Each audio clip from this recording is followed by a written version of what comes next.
it by yourself. No, I can't do that. Which height do you want to have it? Up there is good. That's good. Okay. Yeah. Now, on the back side for white. Oh, pardon. I measure this one. So, now I'm good.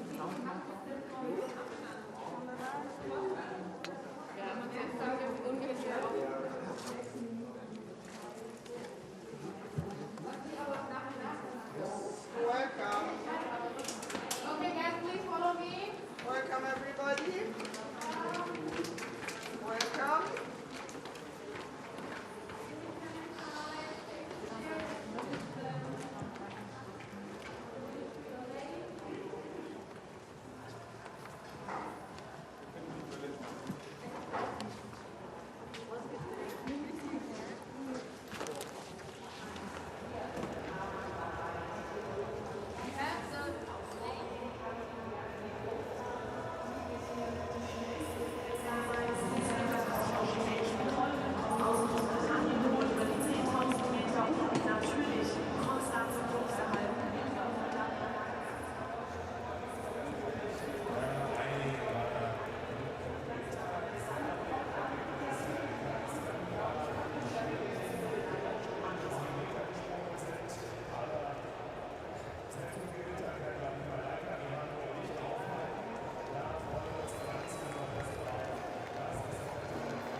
Eine Weitsprung.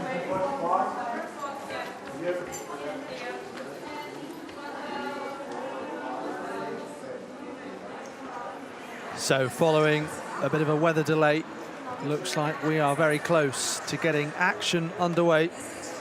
My name's Alex Seftel, Phil Minchon and Helen England alongside me for this evening session inside the wonderful Olympiastadion in Munich. So 200 metres semi-finals on the track, the conclusion of the heptathlon. We have the men's high jump and hammer and women's long jump over the next couple of hours. So hopefully you can stay glued and with us throughout the evening.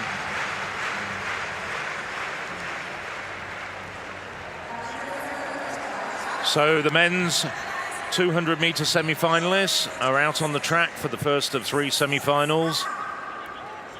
Looking here at this new sensation from Israel, Blessing Afrifa won the World Under-20 title in a European Under-20 record. But it's 2 to go through as of right and 2 fastest non-automatic qualifiers. And there's a German in here, Joshua Hartmann. Inevitably that's going to lead to huge roars from this crowd, and their spirits certainly haven't been dampened despite a slight delay to the competition programme. You can see there, this is a big crowd this evening. They've come to see Malalaika Mihambo, the defending European champion, in action a little bit later on. Mihambo, of course, one of the real stars of world athletics, not just European or German athletics. Mihambo, Olympic champion, world champion, European champion. Here's Zarnell Hughes. Well, Hughes got the silver medal in that terrific 100-metre battle 2 nights ago.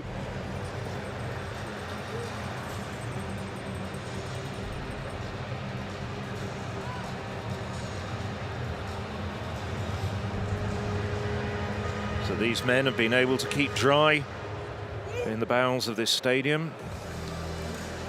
Well, the 200 metres turn the clock back to 1972. Not long after this stadium was built, and it was the great Soviet and Ukrainian sprinter Valery Bortsov who really christened this track in many respects, completing the second half of his sprint double, which wrote him into the Olympic legends.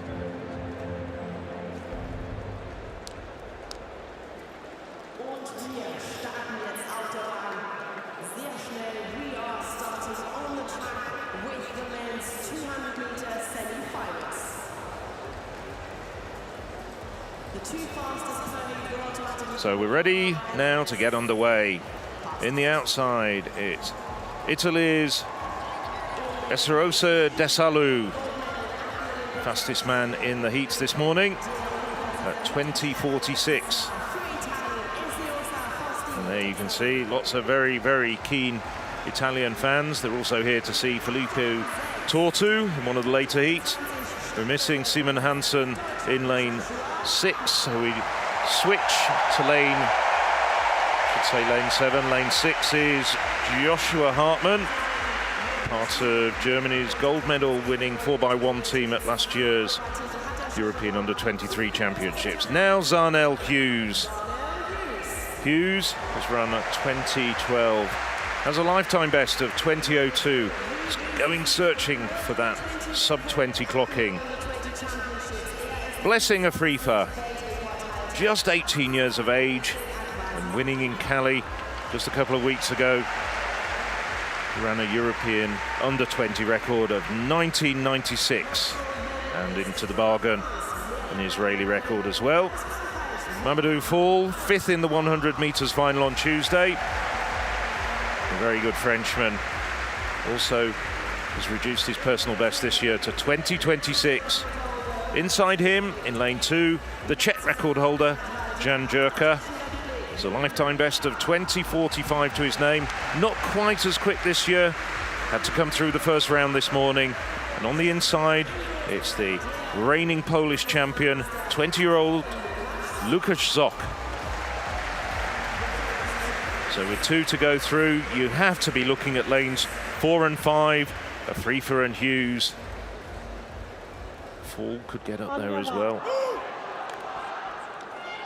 So as they settle down from the inside, Zok of Poland, Zerka Czech Republic, Fall of France, Afrifa of Israel, Hughes of Great Britain and Northern Ireland, Hartmann of Germany, and out in lanes 8, Desalu of Italy. The first semi-final of the men's 200 metres.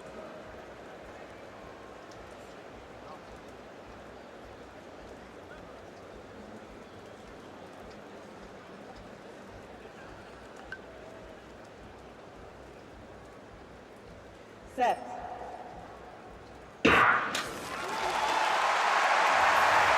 Well, it's Hughes who's away the quickest at the moment. Afrifa slightly caught in his blocks. Also running well at the moment is Hartmann, but now Afrifa starting to power down the home straight. But the long legs of Hughes moving him forward. Afrifa, ragged technique, and Hartmann caught the Israeli on the line, but there's no doubt at all about the winner. Zarnel Hughes carrying over his form from the 100 metres final 2 nights ago, looking very sharp indeed. He was out quickly and then just stretched his lead down the home straight. Hartmann came through so strongly over the final 50 metres as Afrifa tired. I'm just wondering whether that long trip to Colombia backwards and forwards is still in his legs. 2019 to Hughes, Hartmann personal best of 20:33. They're through to tomorrow's final. Afrifa at 20:34 and Desalu at 20:48. We'll have to wait and see whether they get through as the fastest non-automatic qualifiers. Great run of Hartmann, and you could see what that lifetime best meant to the German athlete. But Afrifa there for me just showing a bit of lack of experience. He eased up before the line. He didn't see the need to go along with Zarnel Hughes. You can see Afrifa there with that blue number on, indicating he is the the European lead. But for me, Zarnel Hughes just ran a very relaxed bend and then lifted and brought a bit more speed into the straight. Afrifa ran a great bend. He converted that fantastically well into the straight, as did Hartmann. Is at this point now where Zarnel Hughes of Great Britain and Northern Ireland just got into his running and stretched away from the rest of the field. And Afrifa, for me, he didn't dip, he didn't run through the line. And instead, Joshua Hartmann did. He executed the race a full 200 metres. He could see that Afrifa was still there. And he's dipped across the line for that second automatic qualifying time. 20.33 the time for the German, 20.34 isn't massively fast. That wouldn't put you in the top 8 kind of European times for the season. Of course, athletes have got to come here and produce it this evening in Munich. It's a bit wet. It's not perfect sprinting conditions, but hats off to Joshua Hartmann for getting the job done. Yes, it's a bit wet and it's cooling out there. Confirmation of the times as we talked about. Afrifa, still a very raw talent. Some of his technique, I think, down the home straight will have his coach scratching his head. He'll be looking back at him and just perhaps giving him a bit of advice. Maybe just giving him a few drills just to try and get him back into the groove that he had in Colombia at the World Under-20 Championships. Be right, Phil. We've talked about the senior athletes and some of them having 3 championships, but Cali, Colombia is a long way from Munich in Germany. And for the Israeli athlete, that's a busy old summer already, and beating Letzer Tobogo in that 200-metre final was super impressive, dipping underneath 20 seconds. It's no surprise that perhaps Afrifa is a little bit sluggish, a little bit tired. I kind of hope he gets away with that. I hope he learns from it, but still gets the opportunity to compete in the final, because I think he deserves that. He's the European lead. It would be a massive shame not to see Blessing Afrifa in the final. But yeah, nonetheless, a lot of our athletes here are just gaining massive experience alongside trying to represent their country as well as they possibly can. Well, the crowds are coming back from under the roofs. The rain has abated. A bit later on, we'll have confirmation of the start times for the men's high jump. I think the women long jumpers are going to come out in fairly short order. We saw them in the call room. The men's hammer, of course, a little bit dangerous with a wet circle. I think they're going to try and dry that circle out a bit more. I can see the men's high jumpers have just come out in the last couple of minutes and are just testing out the mat. They have covering on it, so hopefully the mat isn't going to be too wet. It's going to be the women's long jumpers. There's no safety issues, but it's not very pleasant at all, as you were saying, jumping into very wet, sodden sand. No. Wet sand, I mean, it's never mind the actual feel of it. It's not very pleasant. It's going to be cold. That's going to affect the muscles and the kit as well when you're landing in wet sand and you get a bit soggy, but it also makes it quite hard, and that can be painful as well. We haven't seen many of the athletes out in their warm-up kit on the track. Usually they're down here already in their shorts and vests, but the officials quite rightly allowing the athletes to keep their clothes on. And well, I thought Tentoglu might have the award for biggest flag, but if that gets handed to someone like Gianmarco Tamberi, that Italian flag might win the title of biggest flag for a medalist. I'm wondering whether there are people sitting underneath those seats there. They're trying to keep themselves warm, but not so. Purola there. He's got his cap again, which seems strange when he was wearing it in hot weather, but it is a good luck charm. He wore it in training, felt like he was running faster, running better, and as a result, he's kept it in competition. But it did seem more unusual, both in Tallinn at the Under-23s last year and in the really hot weather. And he did just squeeze through, though, so he's continued to wear it. Camo just giving Charlie Dobson a bit of attention there. He did dip under 20 seconds in America at the start of the year, but it was wind aided. I love the superstitions of various athletes. Baroda choosing to wear his hat. I mean, that's a pretty controllable one, you know, not like some of the other elements that athletes try and control and rely on. Baroda can always remember to pack his cap. 20.77 this morning wearing it. Lane 7 will be Diego Petrolossi of Italy. He was second in Heat 3 this morning. He's a national champion. He's enjoying the atmosphere here in Munich. Plenty of fans in this morning. Ramil Guliev of Turkey has the gold number on of reigning champion. He did a championship record back in Berlin 4 years ago, 1976. Lane 5 will be Niva Zizi of France. 10:21 in the semi-final of the 100, entered at that stage, so he's just on the one race here in Munich. Back for more here in the men's 200. Charlie Dobson, Great Britain and Northern Ireland, goes in lane 4. It'll be useful when we look towards the 4x4 relay. He's done a 45.1 and a 20.19 legal 200-metre time this season. Owen Anser of Germany is in lane 3, still just 21 years old. He made the semi-final in the 100. Thanking the crowd for their support. Ferdinandas Trukauskas of Lithuania is in lane 2. I haven't seen many Lithuanians here. They have a couple throughout the championships. Daniel Rodriguez of Spain goes on the tight inside lane. Won the Spanish national championships, only did 20.8 this morning.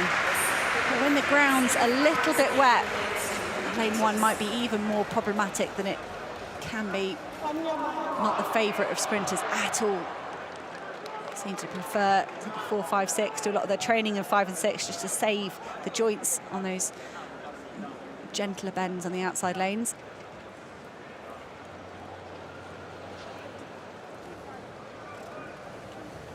Frifra and Desalu watching on all their times stand through this semi-final. This is the second semi-final. Top 2 automatically qualify through to the final.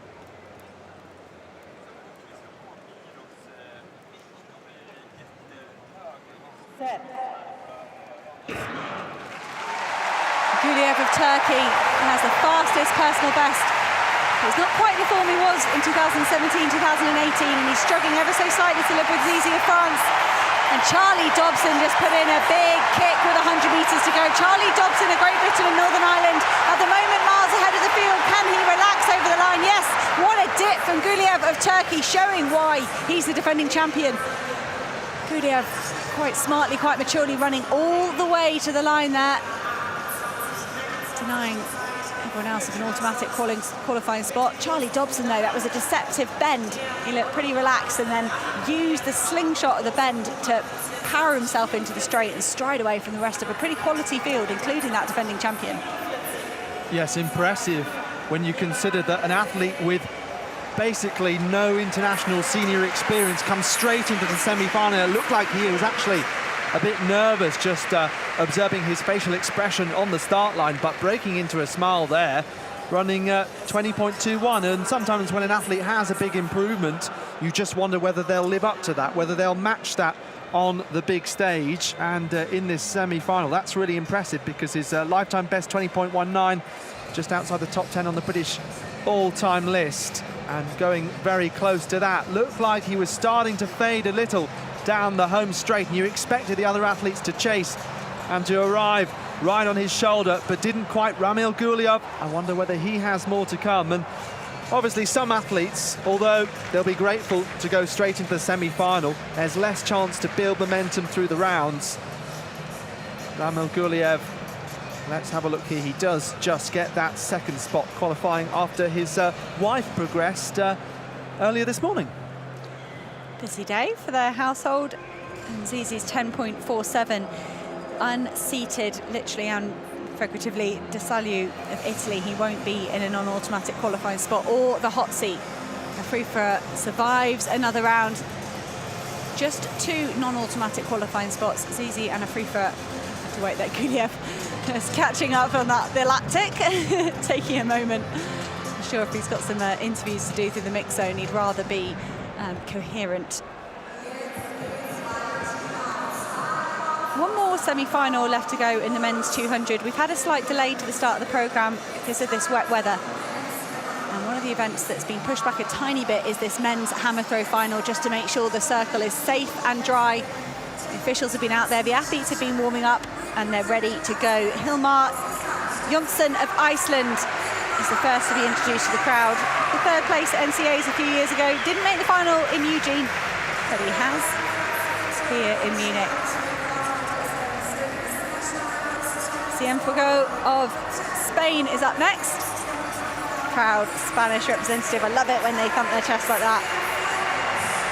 He did well to make this final, very solid in qualification.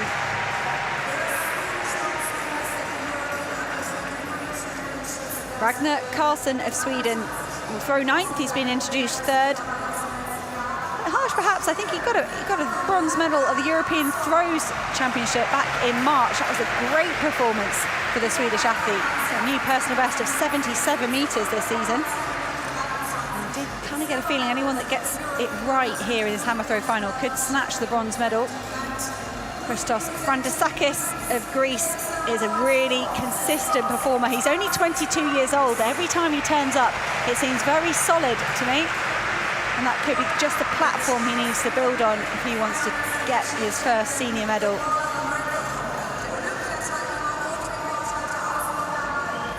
Sergei Markev of Moldova has been 10th at the Olympic Games twice. Holds the Moldovan national record, 72 centimetres. Great Britain and Northern Ireland, Nick Miller is next to the gate. Double Commonwealth Games champion, retained that title in Birmingham a few weeks ago. 11th at the World Championships, holds the national record back from 2018. This is Quentin Bigot of France, silver medal at the 2019 World Championships, loads of top 5s, and he actually put on social media he was very happy with his 4th place at the World Championships, threw a personal best over 80 metres, and he said there's sort of an assumption that 4th is disappointing, and actually he thought it was a very good showing. Ivan Henriksson of Norway is up next. He picked up a silver medal in Tokyo last year and a bronze at the World Championships despite atrial fibrillation. I'm not quite up to date on my medical terms, sort of heart arrhythmia. And he checked his smartwatch during the championships and really felt something was wrong. Went straight off to the hospital, but he said he's here and he's fit and he's happy to throw. Bent Hals is next. New personal best to come 5th at the World Championships. He looked good in qualification. Got a bronze medal in the 2019 World Championships, and certainly one of the athletes that could get the bronze medal. Mikhailo Kokkan of Ukraine was 4th at the Tokyo Olympic Games at the age of 20, 7th at the World Championships last month. He's done a decent 78.83 this season. And then we're on to the 2 big hitters. I've been talking about the bronze medal because surely the gold is going to Poland. Paweł Fajdek accepts the applause of the crowd. He became a 5-time world champion in Eugene, but he doesn't have the European title at the moment. That is with this man. Wojciech Nowicki is the Olympic champion and the defending European champion. He did have the world lead until we made our way over to Oregon. Can he regain the title he won here in Berlin? All three medalists back to have another go. Nowitzki, Fidek, Benz Hallas was your podium 4 years ago in Berlin. So, the last of 3 semi-finals of the men's 200 metres. There is Nathaniel Mitchell-Blake, a medalist 4 years ago in Berlin, behind Ramil Guliev. Jan Volko, 4th in the 100 metres. That's perhaps his better of the 2 sprints. Also a 60 specialist, 3 times European indoor medalist. One of Slovakia's biggest hopes at these championships. Once again, he's seated on the outside, but a deja vu compared to heat, which he's progressed through from, as has Tamir Burnett, who moves one in. Impressive earlier on.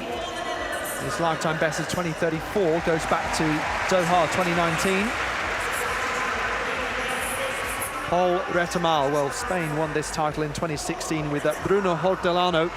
His PB is from Nerva in southern Spain in June 2028.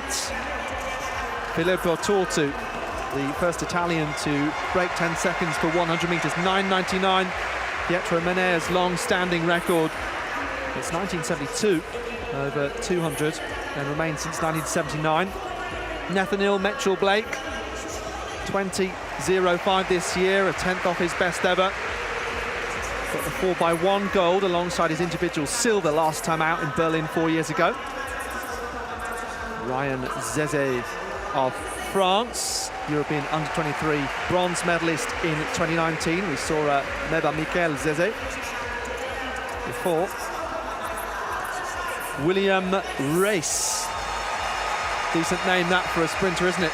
Or for any track athlete. And he is the under-23 European reigning champion from last year in Tallinn.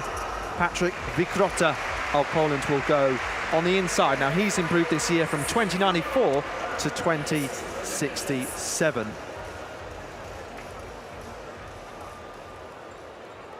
On your mark.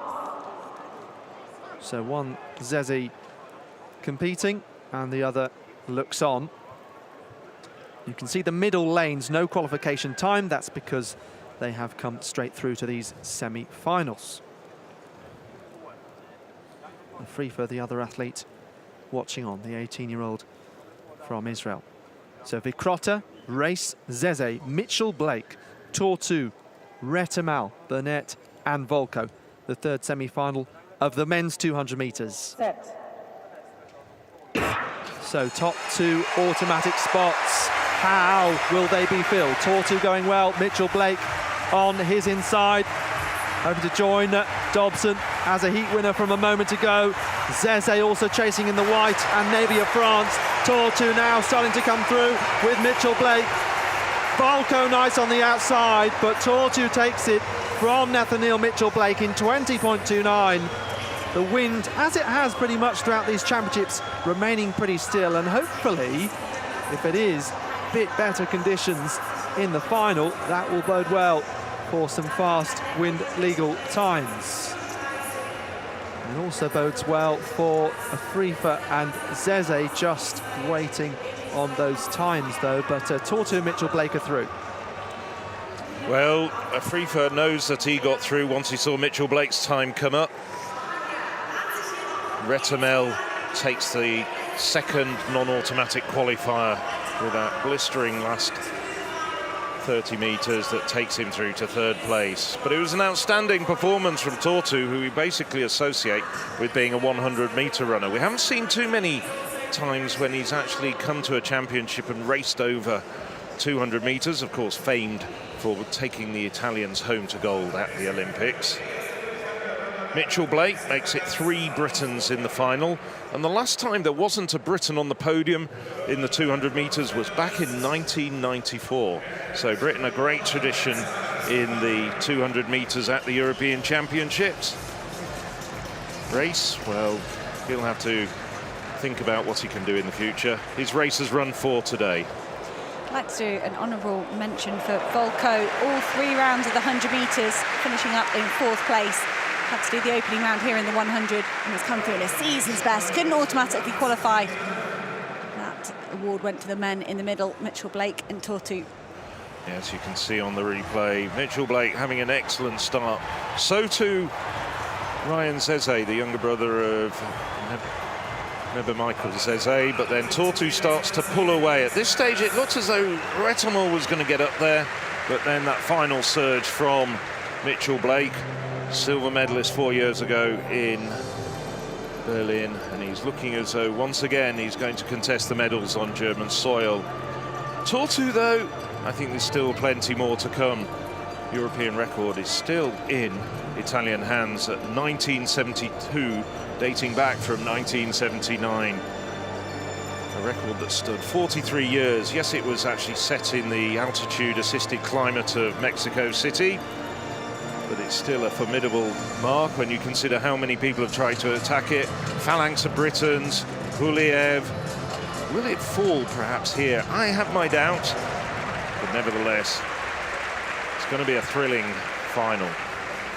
Yeah, 3 British athletes in it. Filippo Tortu, who was the Italian Sportsperson of the Year when he broke the 100 national record back in 2018, and that's no mean feat, really. The likes of Stefano Baldini, Marcel Jacobs last year, Gigi Buffon, Roberto Mancini have all achieved that.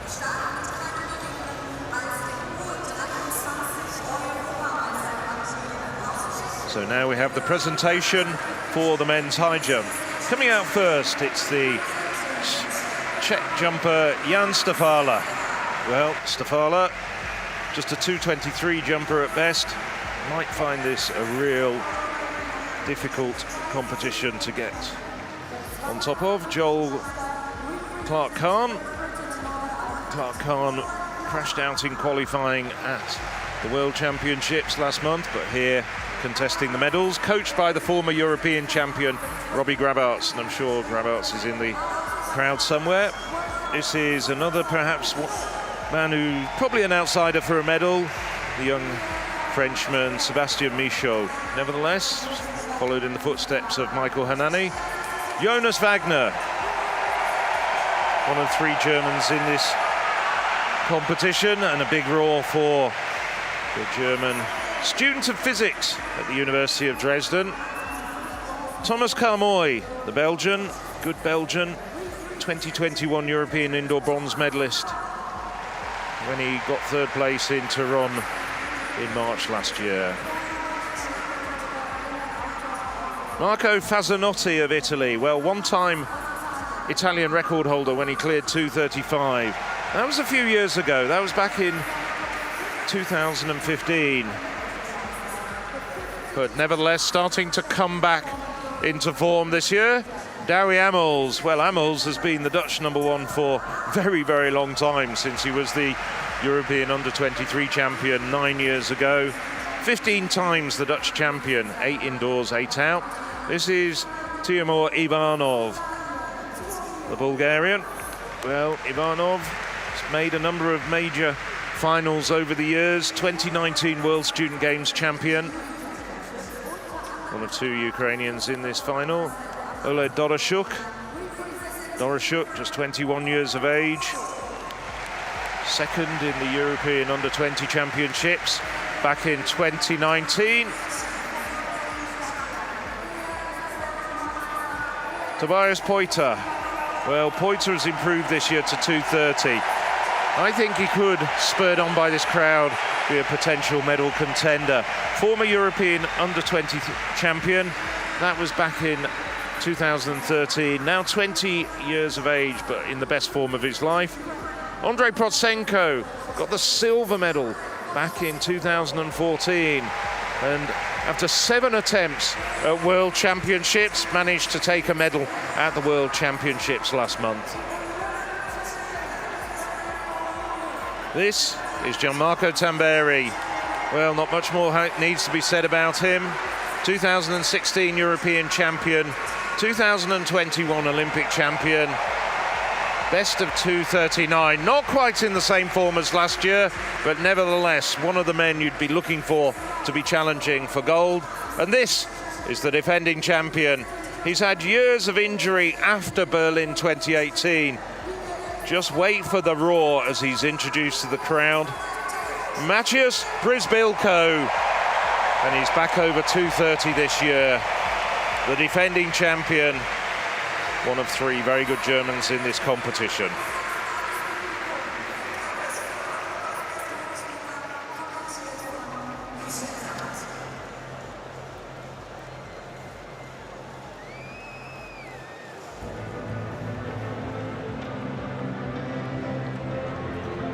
So the big booming music means that it's time for the women's 200-meter semi-finals.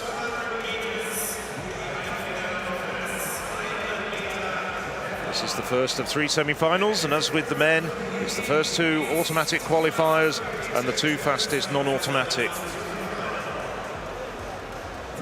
They will get the places in the final. So this is the 6-time Belgian champion, Imke Verwijt. Came through the qualifiers, ran a personal best of 23:05 in her heat this morning.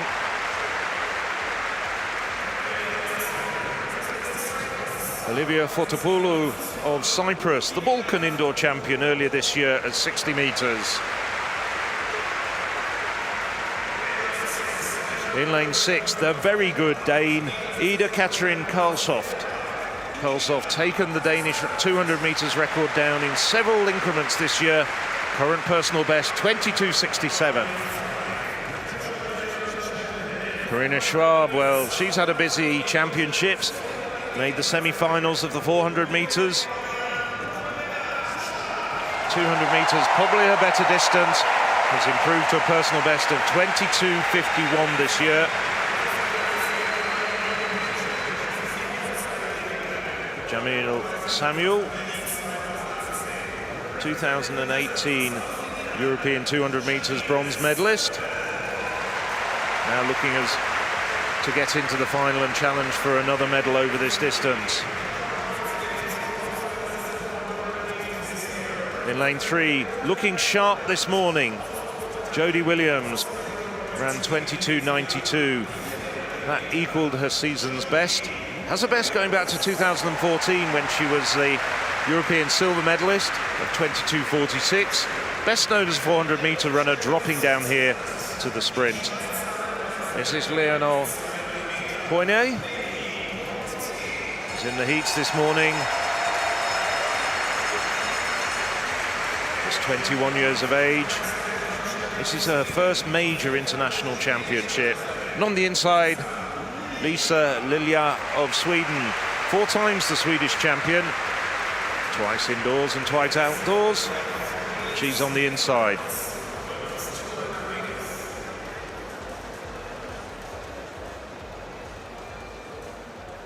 On your mark. So keep an eye on Karlstoft in lane 6, Schwab in 5 and Samuel in 4. As they settle into their blocks, it's Lilja of Sweden in lane 1, Poignet, Switzerland 2, Williams, Great Britain, Samuel, Netherlands, Schwab, Germany, Karlstoft, Denmark, Fotopoulou, Cyprus, and on the outside, Verwijt of Belgium. Oh, it's a false start. Didn't get too far around the track. Once again, Chief Referee Chris Cohen presiding over proceedings. Yeah. I think they might just be recalling that because Leonie Corentin of Switzerland wasn't ready yet. There you can see the green card. Yes. They should wait until all athletes have come up into set position before firing the gun, and I think decided that it probably wasn't fair to let the race go ahead. Well, she's saying that she didn't hear the officials saying get into the set position.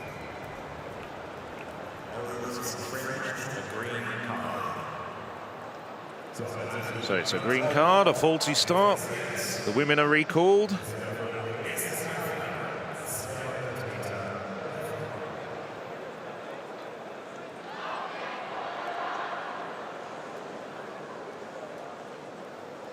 Just run through the lineup once again.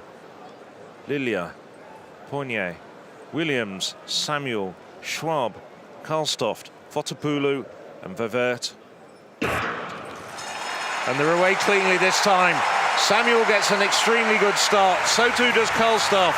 Those are the two women who are heading to the home straight in front.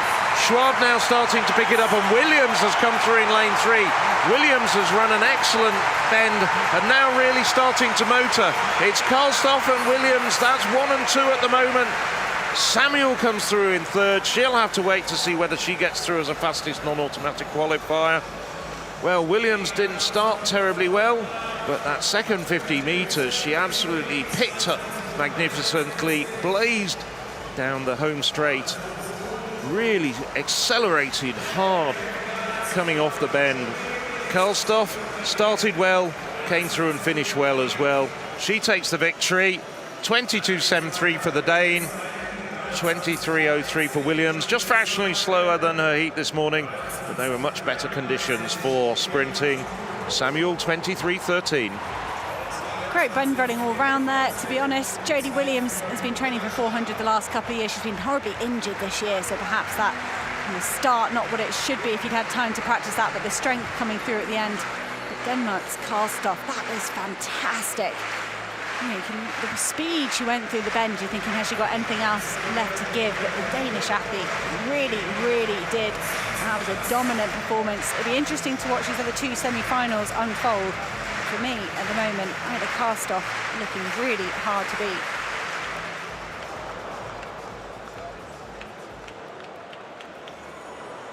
It looks like Fotopoulou got up there for fourth, but I don't think she'll quite get into the final.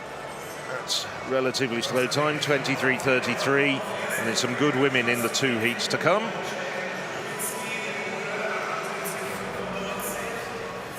So we're into round 1 of the women's. We've had that was last night. Bianca Gelber took the gold, Ava Brozanska the silver, Sara Fantini the bronze, and this is the men's hammer competition. Bence Haller's certainly one of the men I wrote down as capable of getting a medal. The Hungarian was drifting his way across the circle. He was really good in qualification, and wow, first round effort from Bence Hallers. That looks good. He's keeping his cards very close to his chest. Nice, measured, controlled walk away from the circle. He knows this could be a really, really good final. We talked about the heavy throws becoming a lot more of a global event. As I say, men's hammer and men's discus, though, still dominated by Europeans. Bence Haller's first round effort, 78 metres, 20 centimetres, enough to go up into the lead at the moment. Next up is Olympic champion and defending champion Wojciech Nowicki of Poland. He's the only person that's beaten Fidek this season in the big meets. I think, I'm not including some of the smaller kind of Polish meets these men have done. But Nowicki, slightly despondent there, didn't give anything away, but that's big. Wow. Wojciech Nowicki with a big first round effort as well, piling the pressure on the rest of the field. Even Henriksen is kind of the only person that's got in between Wojciech Nowicki and Pavel Fidek this season. There's a lot of men that could pick up a bronze or cause an upset if either of the big Polish athletes falter at all. But Wojciech Nowicki looking very good in the first round, 78 metres 95, a lead by 3/4 of a metre. That makes good reading for Polish fans. Here's Mikhailo Kokkan, still just 21 years old, an infant in heavy throws terms. Wow, this first round in the men's hammer throw competition is looking really hot. They've had a delay. They had to wait another 20 minutes. I think they had a shortened warm-up time from what I could tell. There was a lot of action done with drying the circuit, making sure conditions were safe. Mikhailo Kokkan didn't need any warming into this competition. Looks like that could be an increase on Wojciech Nowicki's previous throw. Let's see what it's measured at. Not quite, 78 metres, 48 centimetres. Second place for Mikhailo Kokkan. Bence Hallers in third, and the Olympic champion Wojciech Nowicki holding the lead at the moment as we work our way through round 1 in the men's hammer competition.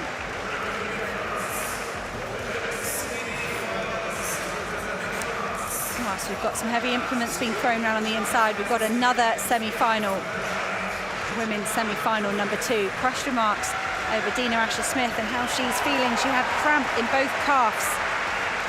Didn't manage to complete her race in the 100 metres. Full 8 competitors down there though. Burkhardt of Germany goes in lane 7. That was Jemima Joseph of France, just 20 years old, out in lane 8. Alexandra Burkhardt taking the applause of the German crowd. Lane 6 is Dalia Kaderi. She pipped Sharika Jackson at the Olympics, knocking Sharika Jackson out of the semi-final. That was quite the story in Tokyo last year. Lane 5 is Nicola Horowska, around 23:32 this morning to progress from the opening round.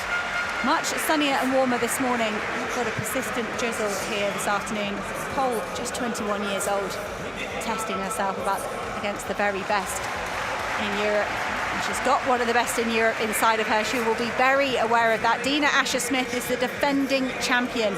She made the final in the 100 and then really just slowed right down, concerned about cramp in both of her calves, thought she might tear them if she carried on. Let's hope Dina Asher-Smith is fully recovered for this 200 metres. Lika Klaver goes in lane 3. This is her favourite event. She loves the 200. She competes in the 400 begrudgingly. Got her 4th place in the World Championships though. She was 6th in the 400 last night here at the Europeans, but I imagine Lika Klaver's got that smile on her face for half a lap. Artemis Melina Anastasou of Greece goes in lane 2.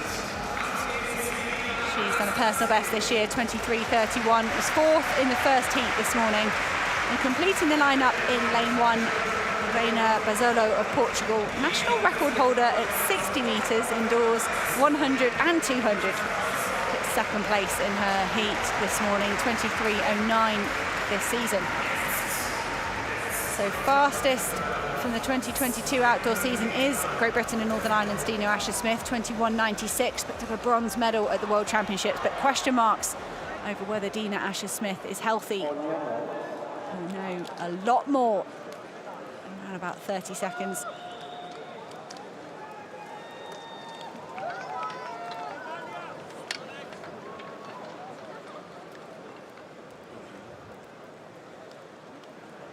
In the 400, we love to talk about Lika Klaver going out very fast. Could it be the opposite? Now we've moved to this half lap distance. Lika Klaver will be stalking Dina Asher-Smith outside of her. Top 2 automatically qualify for the final. Dina Asher-Smith looked great. That's a brilliant start. She's already ahead of Horowska of Poland. Dina Asher-Smith flying round the bend. Alexandra Burkhardt having a great run for Germany on the outside lanes. But here comes Dina Asher-Smith, the defending champion. She is running hard. She's running all the way to the line. Lika Klaver perhaps coming through strongly. Could be Lika Klaver of the Netherlands for 2nd. It is Dina Asher-Smith first. 22:53, so 0.2 of a second faster than the first heat. Good run in the first heat from Ida Karstroff. Dina Asher-Smith sending a bit of a message out there. I'm sure she would have been keen to run hard all the way to the line to have the confidence that her legs are feeling good and she's okay. And a brilliant 2nd place for Lika Klaver as well. Well, Dina Asher-Smith, I suppose she's wiped away some of those question marks and shaping up nicely for the final. That fantastic hat-trick in Berlin 4 years ago really helped her on her path to becoming a world-class sprinter. You can see there Burkhardt, the 2-woman bobsleigh Winter Olympic silver medalist, is one of those in the hot seat at this point with 1 semi-final remaining, and Kodadi also in a position of that ilk. But Dina, well, she's an experienced competitor now, but perhaps there would have been just a touch of nerves and she would have known more about what kind of shape she's in as a result of competing in this race. It was a great sprint between Burkhardt and Kadari all the way to the line, just separated by 100th of a second, giving them both the fastest non-automatic times at the moment, really pulling each other through the field and showing to any young athletes watching out there the importance of running through the line, executed so well by Dalia Kadari and Alexandra Burkhardt. In the end, Burkhardt staying just a tiny bit more relaxed, gathering herself for that dip. So they haven't qualified automatically. That will be Dina Asher-Smith and Lika Klaver. But the German and the Italian doing a really good job of getting themselves into the final. So in a few minutes' time, we'll see the likes of Mujinga Kambunji, who was so close to that 100 title a couple of nights ago. Let's see what the Swiss can do. Now, we've already seen some high jumping, some hammer throwing.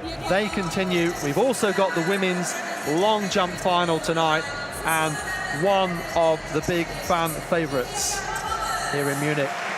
We'll see her in a moment. This is Gisha Thomas of Great Britain, also a great triple jumper, but her first European Outdoor Championships. And this kind of senior vest did compete at the European Indoors. Philippa Fotopoulou, very close, 1 centimetre away from the Cypriot national record. Merle Homeyer, one of the Germans in this final, 6:69 her PB, the European under-23 silver medalist.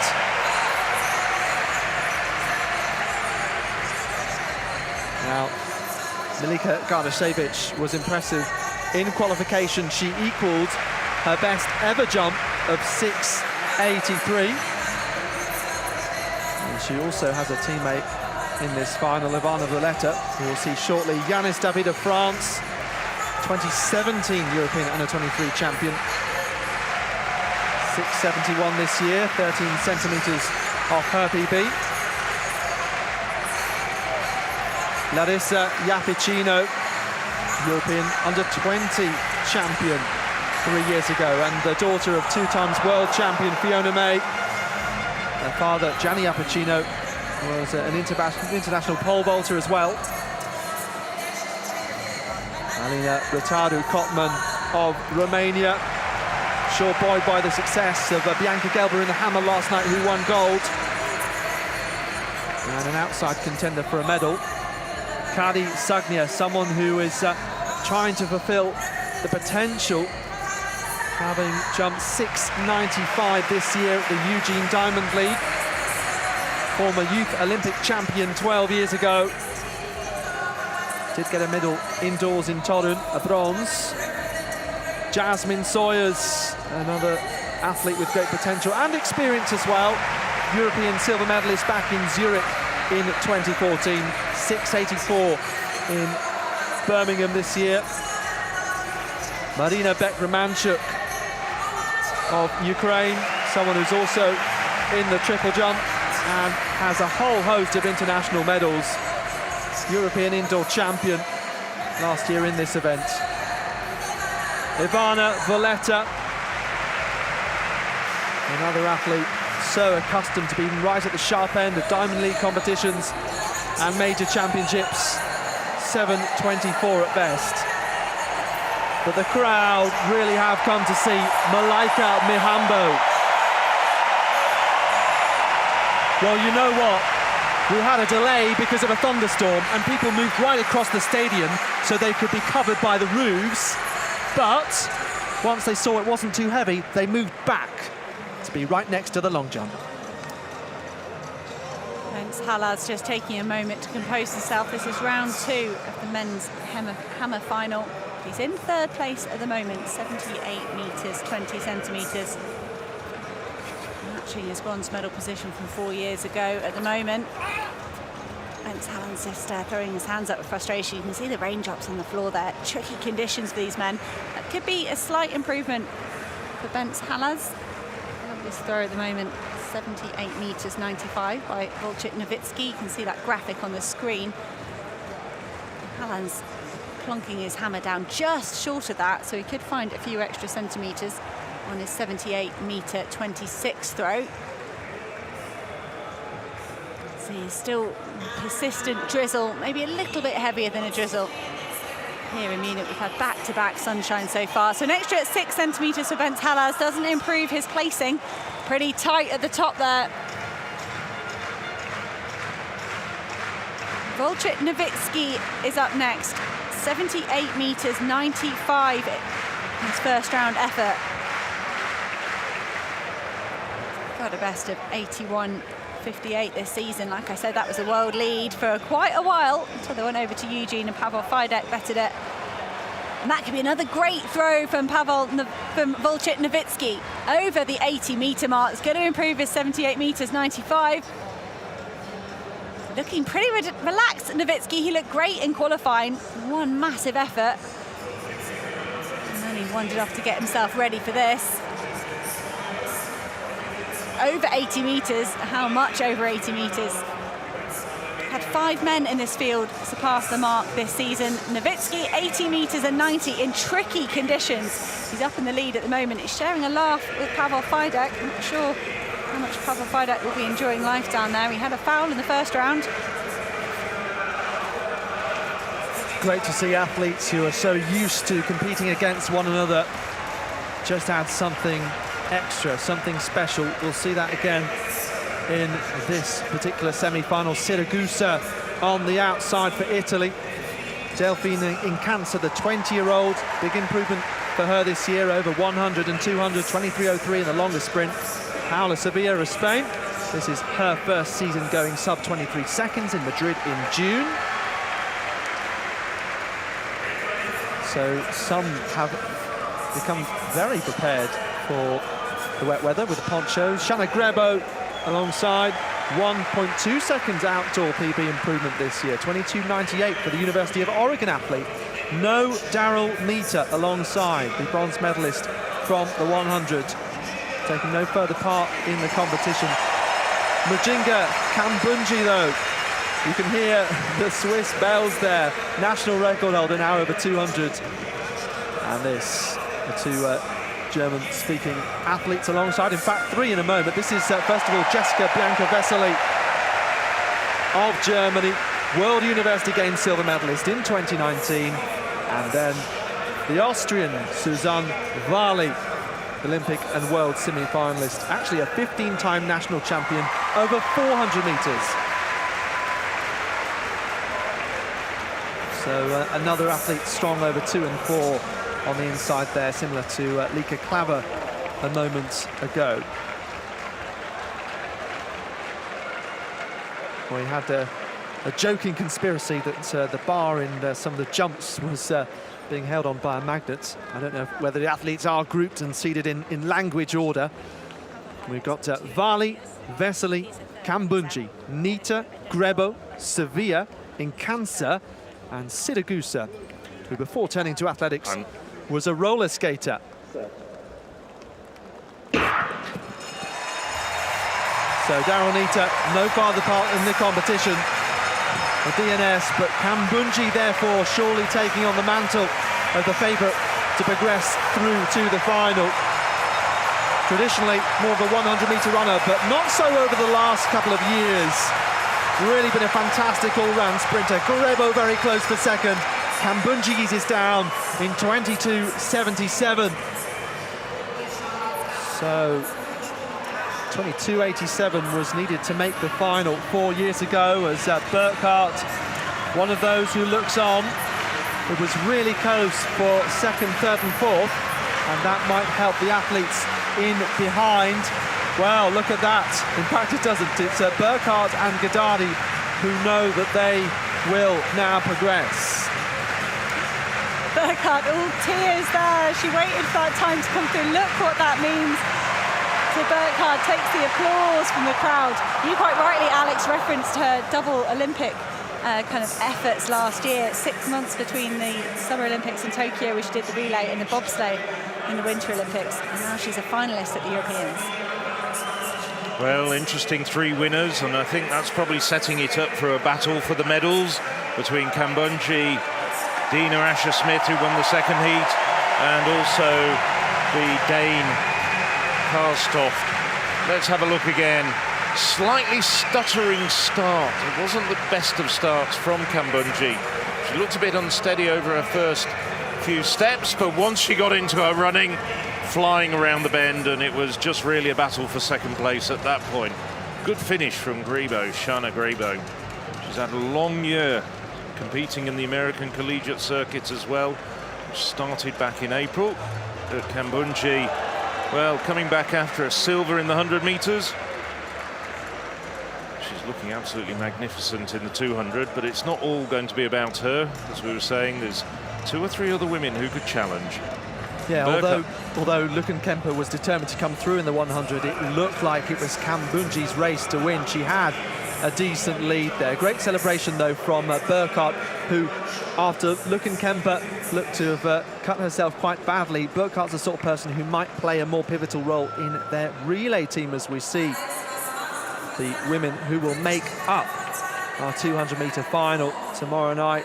Dina Asher-Smith, her teammate Jodie Williams, Ida Karstoft, someone who's smashed the Danish national record in recent times, looking very strong, perhaps one of those lesser-known names emerging on this stage. Eivind Henriksen takes his place in the circle. Norwegian picked up a great bronze medal in Oregon. Foul in the first round, though. I spoke about it a bit in the introductions. Struggled with some heart arrhythmia. It's been super scary for Henriksen. He's written a big blog about it on his Instagram. Said he's feeling a lot better, might have to undergo surgery at the end of the season. So that's going to settle the nerves a little bit. He had a foul in the first round. Just a worry. The big Norwegian is quite feeling all right. He said he felt shaky in Eugene. He knew something was majorly wrong. So to pull out a bronze medal under those conditions. I already had Eivind Henriksen down as a championship performer, and that was before all that drama unfolded out in Oregon. 77 metres, 67 centimetres for Eivind Henriksen, up into 4th place at the moment. So we also have the long jump going on. This is Ivana Boleta, 667 in qualifying, 2016 champion in Amsterdam, and that is a fantastic jump. So over 7 metres, this so early on in the competition for the Serbian. Powerful down the runway, hangs in the air. You can see there, best part of 10 centimetres between her and hitting the board perfectly. Rotating those arms in that landing position. Let's have a look. 7 metres and 6 centimetres. Well, we know that Malaika Mahambo, 6.99 in qualification. Definitely more to come from her. Hasn't even started her competition yet, but wow, what a way to begin. Marina Bekremanchuk, one of those who's had to find bases around Europe and has also been in camps in the States in recent times. Looks like she's got a bit of strapping tape around her knee there, so possibly just nursing a bit of a niggle. She has got a valid attempt in this first round, though. Not going to beat that opening effort from Ivana Boleta, formerly Ivana Spanovic, of course. That name is more familiar to you. Bekremanchuk is going to be over 650, yes, 670, and that wind again remaining quite still. The athletes are on the back straight, but parallel in direction to the home straight. Back to round 3 of the men's hammer. Bent Haller's in 3rd place at the moment with a 78 metre 26, and that's an over 80 metre throw. The lead at the moment, 80 metres and 90 centimetres with Wojciech Nowicki. Has Bent Halland upset the order here with his 3rd round effort? That was a massive throw. He's had a decent season. To say he's picked up medals on a world level. And through a personal best at the World Championships to come in 5th place. That top 5 all here competing in the men's hammer throw. Bent Halland waits for that mark. 80 metres, 92 centimetres, a personal best, and the lead by 2 centimetres for the Hungarian. He held the lead till a second ago. Wojciech Nowicki, the defending champion, steps into the circle. The conditions are pretty consistently wet. The officials do seem to be doing their best to keep that hammer circle as dry as they possibly can. Nowicki's got to find another 2 centimetres at least if he wants to go back into the lead. It's another throw over 80 metres, doesn't look quite as big. Perhaps as Bent Halland. We'll have to wait and see. Nowicki really consistent here across the 3 rounds. 78.95, 80 meters 90, and another 80 meter plus though here in the 3rd round. Defending champion Wojciech Nowicki doing everything he can here to regain his title.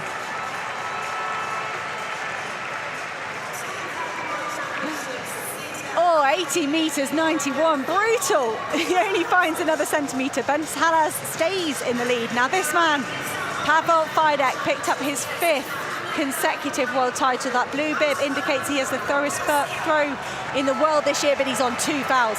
If Pavel Fidek cannot manage something here, he won't get another 3 throws. He needs to get up into the top 8. Quinton Bigo at the moment was 75 meters 23. That looks like it will be enough to get another 3 throws. Wow, Pavel Fidek, he's such a champion. He's so brilliant, but every now and again he takes a little bit to work his way into a competition, and it makes it so nerve-wracking. He does it in qualification as well. You think, come on, you know you can do this day in, day out, but that was a high-pressure effort. And Wojciech Nowicki's thinking, oh, not only have I got Bensalas to battle with, but Pavel Fidek has just bought himself another 3 throws, and he's a little bit of a wry smile. Applause for Malaika Mihambo, who will certainly be kept honest by Valletta's 7.06 jump. Mihambo, the Olympic, European and 2 times world champion, 7.12 in Eugene. Here she comes down the runway. That's a long jump, but not going to challenge Valletta in this opening round.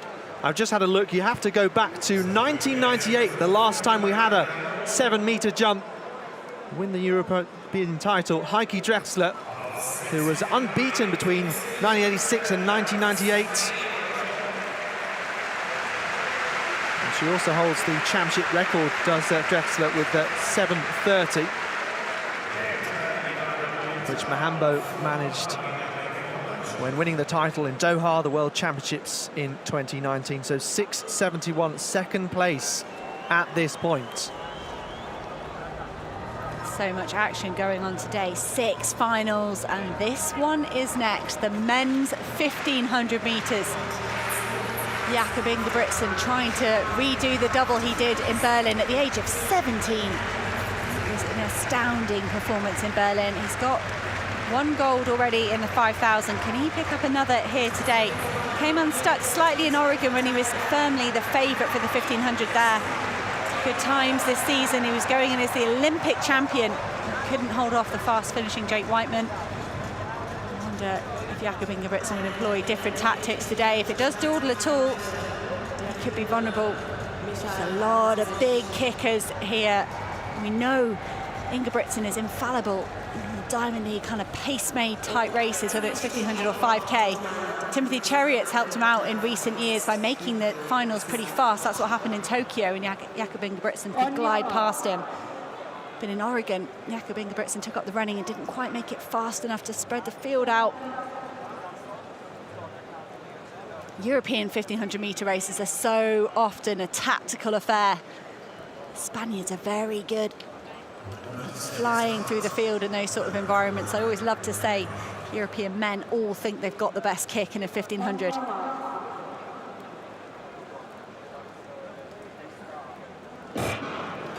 And they're away first time. Mario Garcia was 4th at the World Championships, the Spaniard on the inside there. When you're in lane 1, you've got a choice. Do you go out hard or do you settle? Garcia very smartly removing himself from lane 1, giving himself some more space to manoeuvre, but this doesn't look fast at the moment at all. Gawley and Fontes sharing the lead.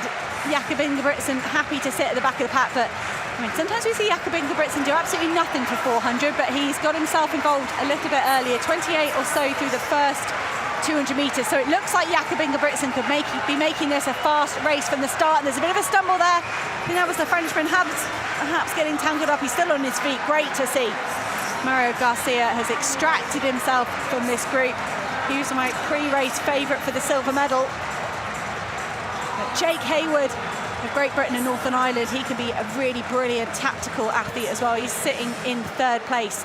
Jakob Ingebrigtsen, the defending champion, the Olympic champion, leads the field through in 56.4, so a very healthy pace, and you can see how that spread this field out. Mario Garcia is committed to that pace. He saw the danger. He slotted straight on the shoulder of the Olympic champion. I do wonder, that victory by Jake Whiteman, what that will have done to the psychology of the rest of these male 1500-metre runners. They might have started to believe that Jakob Ingebrigtsen was beatable. I'm not surprised at all to see Jakob Ingebrigtsen make this a hard run from the start, and he spread the field out behind him. Michael Rozmus of Poland's got a great kick on him on his day. He's sitting in 5th place at the moment. Often I think he's too far back and he doesn't use it. And as I say that, Arisi drifts past him for Italy. Arisi at the moment the only athlete moving through the pack. The other position's pretty static. Jakob Ingebrigtsen, Mario Garcia, Jake Hayward. Now Arisi gliding up alongside Habs of France. So it's Ingebrigtsen controlling matters from the front at the moment. He's got Garcia tracking him. A very strong Italian back in 4th, Arese, and we know he's got a quick finish. Also lurking back in 6th place, but just getting slightly detached. It's Rozmus. He was so impressive in the semi-finals. But Ingebrigtsen just controlling the race as he wants. This is absolutely fantastic performance from Ingebrigtsen. As we know, he can really, that long run for home just gives all the other competitors really just heartburn, just trying to stay with him. At the moment, it's Mario Garcia still up there with Arese. As Ingebrigtsen hears the bell. Could be a swift closing lap here. I don't think it's been lightning fast in the middle stages. You can see Gianmarco Tamberi cheering on Arese. He's got himself in a great position in 3rd place. But Jakob Ingebrigtsen will turn the screw here, 2:51 through 1200. He's maintained a really healthy pace here. Mario Garcia just sticking to him like glue. And here comes Michael Rozmus of Poland. Jake Hayward of Great Britain and Northern Ireland trying to make sure he doesn't get stuck behind Arese or Rozmus if either of them falter. Going to be Mario Garcia of Spain that's going to come under pressure for the minor medals, because Jakob Ingebrigtsen looks full of running. Such a deceptive last 300 metres. He saved himself an awful lot, and Jakob Ingebrigtsen gliding away to regain the title he had in Berlin in 2018. Jake Hayward, Mario Garcia battling out for silver and bronze, and Arese finishing fast. But it's goal for Jakob Ingebrigtsen. He makes it a hat-trick of Ingebrigtsen brothers titles. He won it in 2018. His brother Philip took it in 2016. Makisi Benabad upset the string of wins in 2014. The Ingebrigtsen brothers, that brings their medal tally in the last decade in the European 1500 metres to 6, better than any other nation, just in one family. Jakob Ingebrigtsen didn't put a foot wrong, 3:32, a championship record. And plaudits as well to Jake Hayward. He didn't make it to the World Championships, came in, filled in the gaps left by the likes of Jake Whiteman and Josh Kerr, and has done so admirably. 3:34.44, not that far away at all from his personal best. And it's Mario Garcia who comes up for the silver medal. Well, there's not a lot more you can say about Ingebrigtsen over the last 4 years. Even in the COVID year of 2020, he's been almost peerless. He's had the occasional faltering, but he's just kept on taking all the titles. On the European stage, absolutely magnificent. The double-double now for Ingebrigtsen, but credit indeed to Jake Hayward. His tactics perfect, didn't get caught up with Ingebrigtsen, couldn't probably match Ingebrigtsen, but came through for a great silver medal. And Garcia, well, he was 4th in Eugene, now 3rd, and he'll be on the podium for Spain. Just looking at this battle, such as it is, down the home straight, Hayward, tactics perfect, probably knew in his heart of hearts he couldn't match Ingebrigtsen, especially with Ingebrigtsen driving the train from the front. Arese, the fast-finishing Italian, he just got boxed. I don't think he really was in a really good position to attack and use his skills to the foremost. You can't say that about Hayward and Garcia. Garcia, for me, that was a really brave run, reminiscent of the likes of Laura Muir and co, trying to live with some athletes that are perhaps a little bit faster on paper. Good to see Garcia hold on for the bronze medal. But you're right, Jake Hayward, probably a better measure of his internal effort, quite what he had left in the tank, as he finished incredibly quickly. We had Jake Whiteman in the bronze medal position in Berlin. Another athlete from Great Britain and Northern Ireland. Another Jake Hayward, moving up to get that silver medal just ahead of Mario Garcia. Garcia is a very interesting athlete at the University of Mississippi. Won the NCAA's indoors, took a silver outdoors, and now moved to get coached by Dathan Retzenheim. So exciting times for Spain's Mario Garcia. There's a confirmed result.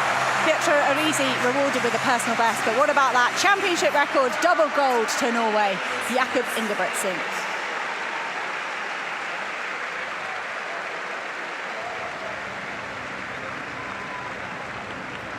Well, just as we pause for breath, there's still 3 field events going on, and this is Oleg Doroshuk. Was straight over 2:18. This is 2:23. No problems for the young Ukrainian in very, very difficult conditions. Did touch the bar. We lost no less than 5 men at the opening height of 2:18. No less than 5 men couldn't clear a height. So we're down very, very quickly to 8 men in this field as the bar has gone up to 2:23. But Doroshuk, he's the first over. In case you're keeping tally and you're not following the results on the European Athletics website, www.european-athletics.com. We lost Amels of the Netherlands, Clark Khan of Great Britain, Fazinotti of Italy, Michaud of France, and Wagner of Germany. But this is one German who's having no problems with the height. Tobias Poiter, former European under-20 champion, now 27 years of age, and really having his very best season, has improved to 2:30, and that's good jumping. Interesting to see that these days he jumps in contact lenses. For a lot of his career he was jumping in glasses, and I'll tell you what, I think this is probably a very good choice considering these conditions. Now, Gianmarco Tamberi, straight over 2:18, his first attempt at 2:23. Nicely done by Tamberi, but it's pretty obvious that he's just ratcheted back the speed. These are very difficult conditions for high jumpers. Really can't go full pelt around the curve and hit your marks. But Tamberi, ever the great technician. So, Doroshuk, Poiter and Tamberi, flawless so far. Back to the men's hammer. Eivind Henriksen in the 4th round. He's in 5th place, 77 metres, 60 centimetres. He's keen to push himself up this leaderboard, but he has got those all-important final 3 throws. Henriksen, he still looks tentative to me, but that could be an interesting throw just below 80 metres. It's going to improve his 77 metres and 60 centimetres in the graphic. It's really up close to the gold medal throw at the moment. It's still with Bence Hallas of Hungary at 80 metres 92. The silver medal line is kind of missing off the graphic because it's only 1 centimetre behind. Eivind Henriksen, 79.45. He's up into 3rd place.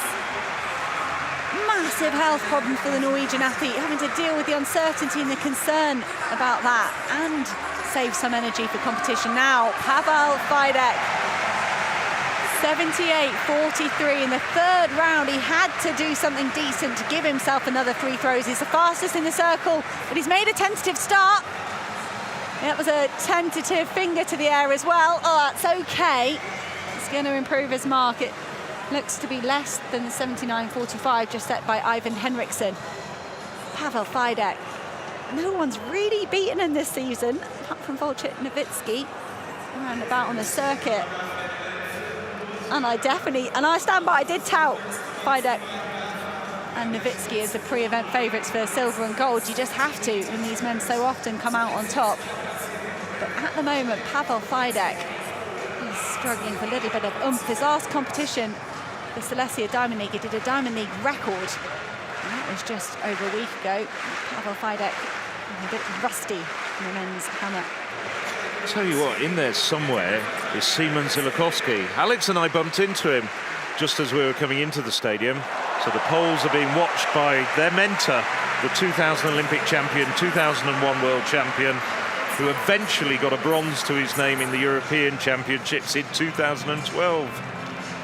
Heavy throws royalty. The German stars here, which I'm sure they've come along to enjoy this. You can see still a fair bit of moisture on the ground. It doesn't seem to be giving the athletes too many issues. The throws are high quality. 2 athletes over 80 metres. Bence Halas has the lead by 1 centimetre over this guy. Wojciech Nowicki. Had a really good series. Look at that, 78.95. 80-90, and that's another 80-metre plus throw. Surely that can't be another 80 and 90 something centimetres. Oh, I think, you know, these graphics aren't 100% accurate. The measuring sticks are, so we'll have to wait and see. But Nowicki, just trading centimetres with Hungary's Bence Halas. So it's just coming towards the end of the 4th round in the men's hammer. Wojciech, the penultimate athlete, Halas will throw last. They reordered these athletes as we entered the final 4 throws. 80 metres, 66, stays in 2nd place. Halas with that personal best, 80 metres and 92. Hungarian, so experienced, he will not start celebrating, will not be thinking about a gold medal until we get all the way through that final 6th round. So Bence Halas picked up a bronze the 2018 Europeans. Bronze at the World Championships the next year as well. He's 3rd at the Bydgoszcz Continental Tour, and he's fallen out the front. Too much speed and power, couldn't control it. So Bence Halas doesn't improve his lead. It's still just 1 centimetre. It's like a sprint finish in a marathon. See that between Maru Teferi and Richard Ringer on the streets of Munich on the very opening day of this European Championships. Now we're getting treated to a hammer equivalent, 1 centimetre separating Halas and Nowicki. Back to the long jump, Malaika Mahambo's 2nd round effort, chasing 7.06 from Ivana Valletta. Best jump here since Drexler's 7.16 in 1998. And we could just maybe have a classic long jump final here in Munich, and the fans would absolutely love that, having populated that back straight after the end of the thunderstorm, because they wanted to be right next to Malaika Mahambo. So surely this is just going to be over 7 metres. Wow, 7.03. Well, in that competition in 1998, all 3 medalists were over 7 metres, and this could be fascinating to follow. Well, we're flying around this Olympic stadium. 3 field events going on. The men's high jump, well, they're about 40 metres away on the same side of the stadium from the hammer circle. Thomas Carmoy's 2nd attempt gets over. We had 3 men over with their first attempts. A lot of jumpers having a great deal of difficulty. Remaining 5 men all failed their first attempt at what would normally be a very straightforward height of 2.23. Thomas Carmoy, last year's European indoor bronze medalist, manages to get himself over the bar.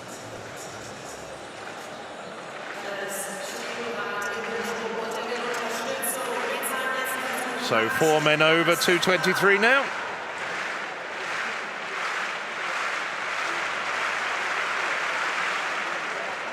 So now we're starting the women's 5,000 metres countdown. As always, a quick glance at the medals that will be awarded. The medal ceremonies don't usually take place here. Some of them do, but there's others elsewhere in the Olympic Park.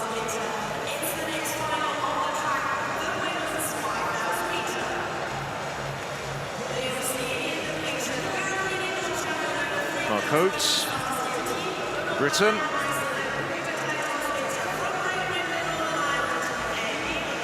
No less than 22 women in this very packed 5,000 metres final.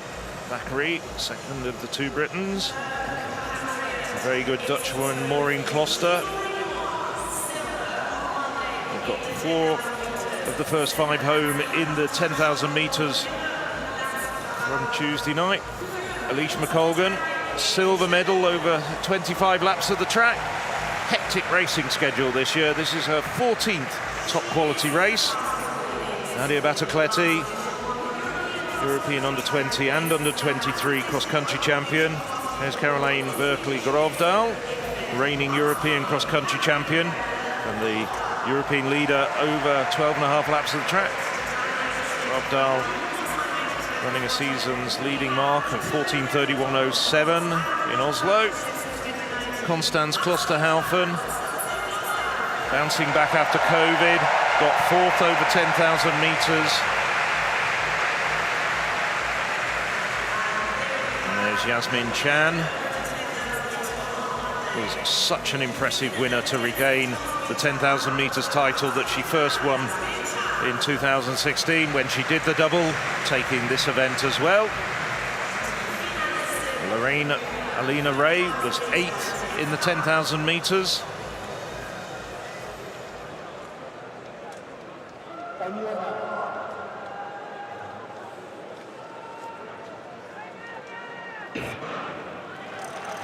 It'll be interesting to see 22 women in this packed field. There's going to be a little bit of shoving and pushing, I think, when they break for the inside, setting off in 2 echelons. It's Thackeray who gets to the front. Spaniard Gallardo up there, not getting confused with the 400-metre hurdler Sara Gallardo. This is Carla Gallardo. This is a rather sedentary pace through the first half lap. And they're just finding their way around as we look at Protsenko. We're now on the 3rd attempts in the high jump. Andrei Protsenko sails clear, like so many of the jumpers, struggling with the sodden surface. But the silver medalist from 2014 and the medalist from Eugene gets nicely over.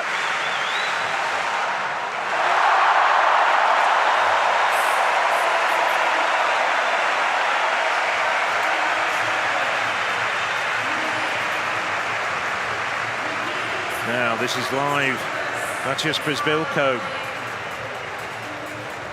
Ivanov and Stefalo have gone out with 3 failures at this height after clearing 2:18. Now Przybylko takes it. He stays alive, the defending champion from 2018. Needed 3 attempts to get over this height. Makes it count eventually. And the bar will be going up to 2:27. Good jump. Took him 3 attempts to navigate this bar. Doroshook, Poiter and Tamberi all clear at the first 2 bars on their first attempt.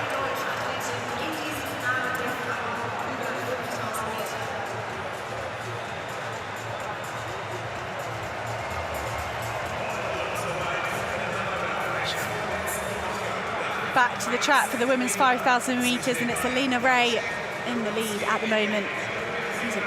And a decent run in the 10,000 metres. And just as I say that, Caroline Grovdal eases her way past. That's 2 75-second laps in this 5,000 metres. That's not very quick.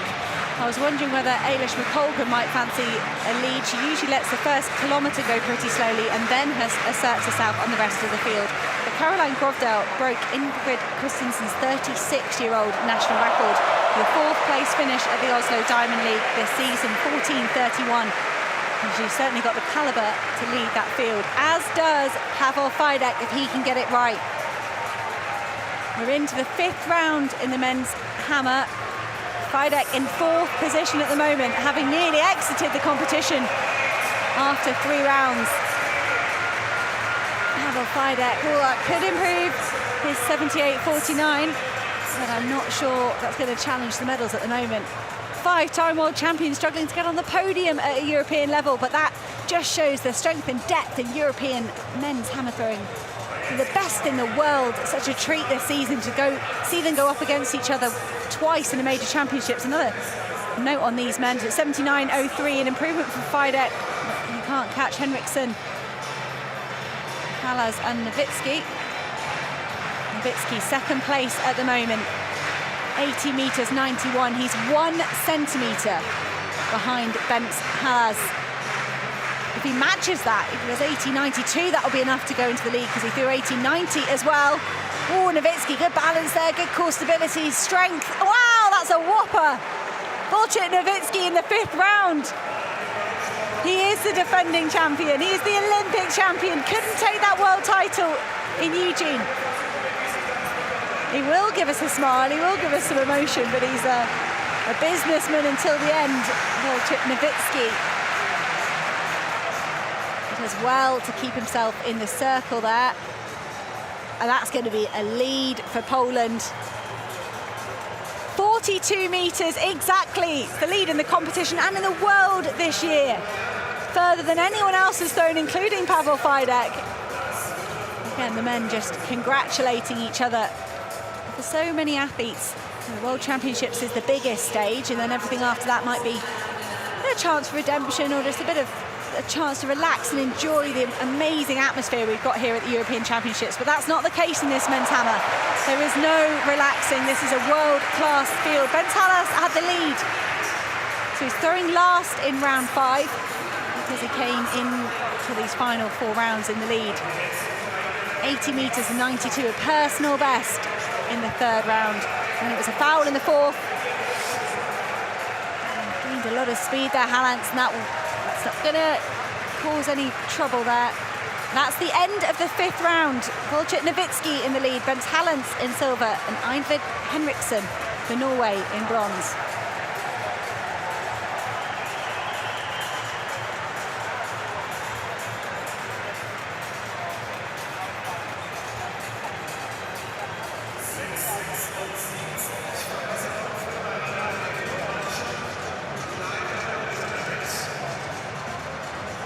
One round left to go in this men's hammer throw competition. Well, it's back on the track, and it's still Caroline Björkli-Grovdal setting the pace. She went through 1 kilometre in 3:05.57. Well, that is a rather sedentary pace. 4:35.76 at 1,500 metres, and she speeded up a little bit. 2 kilometres in 6:07.44. That's meant that a few of the women are starting to trail off at the back, but there's still a big group sitting on her, including some of the favourites. McColgan, Great Britain, Chan, Turkey, Klosterhausen tucked in on the inside. Battacletti up there as well, the diminutive Italian, who's a very, very talented long-distance runner as well. So nothing really happening at this stage. You're sort of wondering, when is Yasmin Chan going to make a move? Back to the high jump. First attempt at 2:27 for Protsenko. Had problems at 2:23. That's a lot better from Andrei Protsenko. That's the sort of form he showed in Eugene when he got a medal. Well, Protsenko managed to get his family out of Kherson, which has been in the news for all the wrong reasons. He's been in France before this competition. Like so many of the Ukraine athletes, living out of a suitcase and very worried about his family back in Ukraine, but still managing to ply his trade and compete at the very highest level. So, Tobias Poiter, flawless so far for the German. This tall, rangy German, nicely done as well. So he takes the initiative.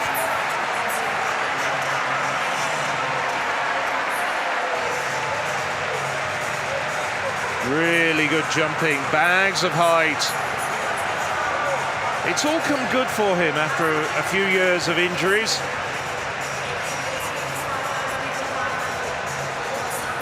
So first time clearance for Tobias Poiter as well. And another 4 men in this competition. Gianmarco Tamberi, you can see, just moving out.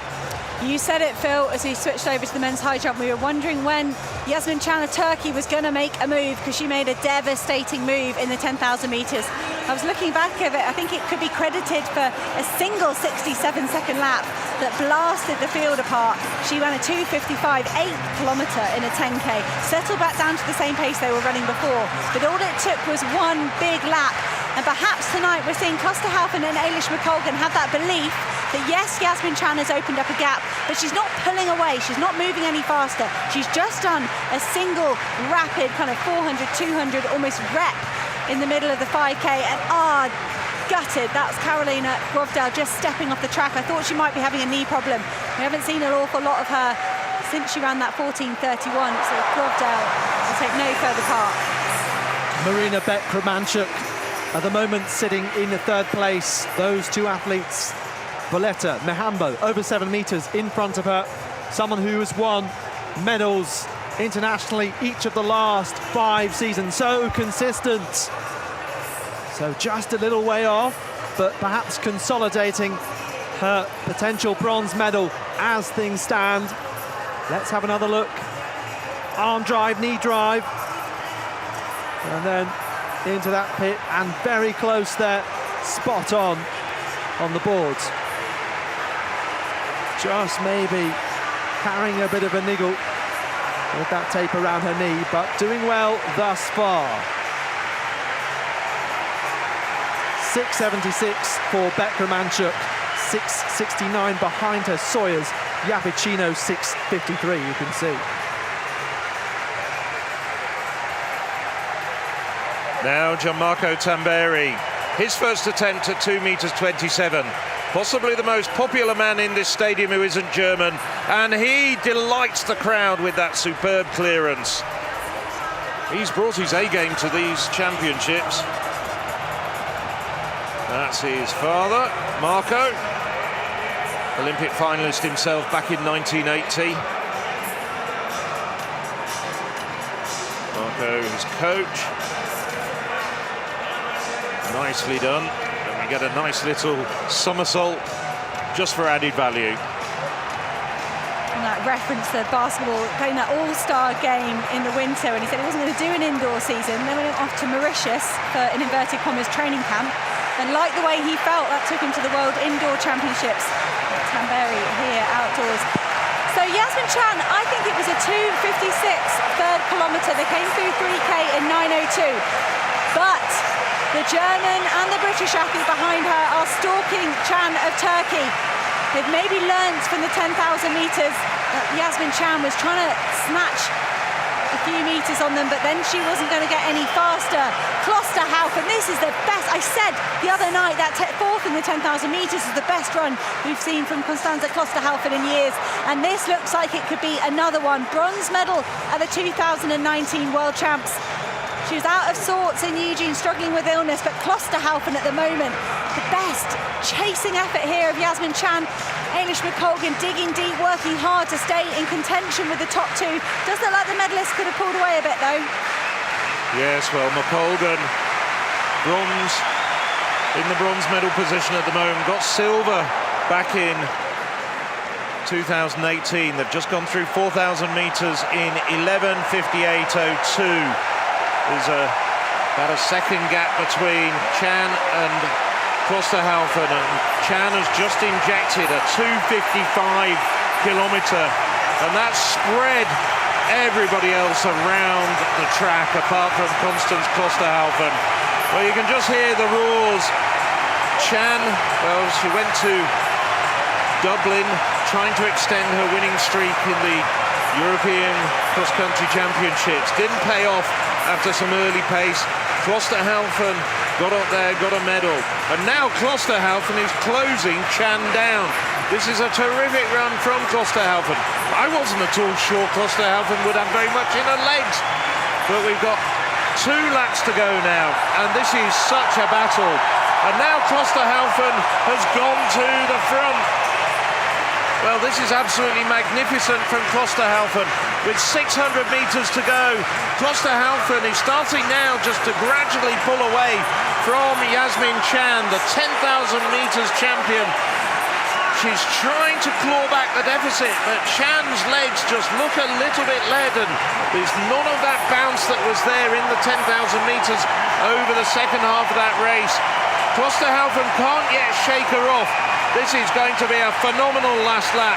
McColgan, if she keeps her poise, if she grits her teeth, will almost certainly be rewarded with a bronze medal. But at the bell, it's Klosterhalfen, and Klosterhalfen surges again. And for the first time, I can see stress and strain across the face of Yasmin Chan. And it's going to be Constanze Klosterhalfen, Coco to everyone in the crowd. There's a massive group of supporters in the main stand. Klosterhalfen, she's looking up at the big screen in front of her as she comes up with 200 metres to go. She's passing the back markers. She's lapping people over 12 and a half laps of the track. Chan, I think now, she's just too far away to be able to settle for anything other than the silver medal. And Klosterhalfen's picking it up, even pulling away. She's really delivering a statement after suffering from COVID after Eugene, a disappointing run in Eugene, and she's absolutely flying down the home straight. It's as noisy as it was a couple of nights ago when Nicholas Cal took the gold medal. Constance Klosterhalfen takes gold, 14:50.47 unofficially, yet another German gold medal. It's a night to remember for Constance Klosterhalfen, taking the title at the European Athletics Championships here in Munich. Elise McColgan, utterly spent in bronze. Well, she should be very proud of herself, Elise McColgan, after that silver medal in the 10,000 metres. But let's be honest, it's just Constance Klosterhalfen that the crowd want to cheer. Absolutely extraordinary, isn't it? You wondered after Yasmin Chan's victory in the 10,000 metres, would the athletes think about what they'd need to do to beat her? Klosterhalfen clearly had that confidence to focus on her own race. And just look at that. She has a flag, of course, can't be hard to find one of those around here. On a lap of honour, athletes still finishing well behind. But Klosterhalfen seemed to have great confidence just to wait and be patient until that crucial 3rd K, 4th K.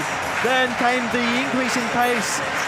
Such a hard challenge, of course, for Chan to try and win the double. She at least has one title, and Klosterhalfen is the 5,000 metre champion. And what a classy race indeed. The early pace didn't suggest they were going to get anywhere near the championship record of Sifan Hassan from 4 years ago. But in the end, they were just barely 4 seconds outside it.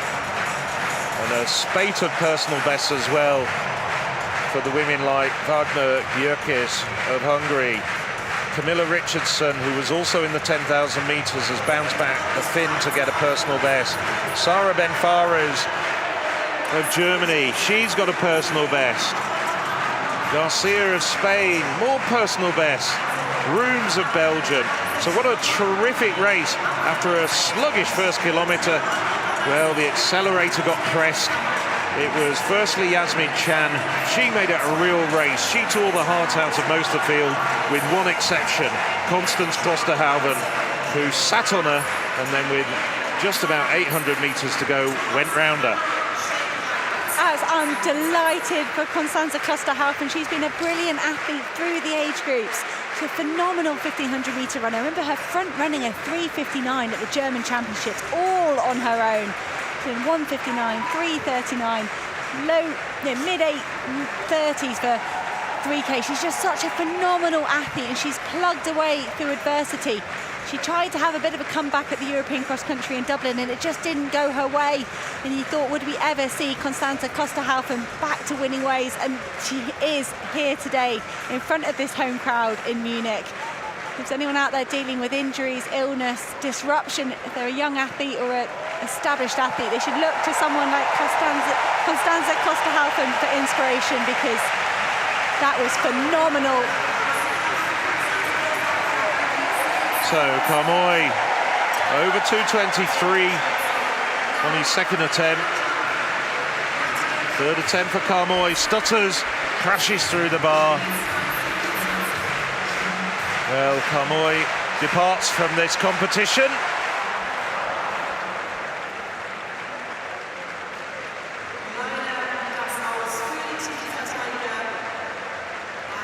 Three men over 2:27.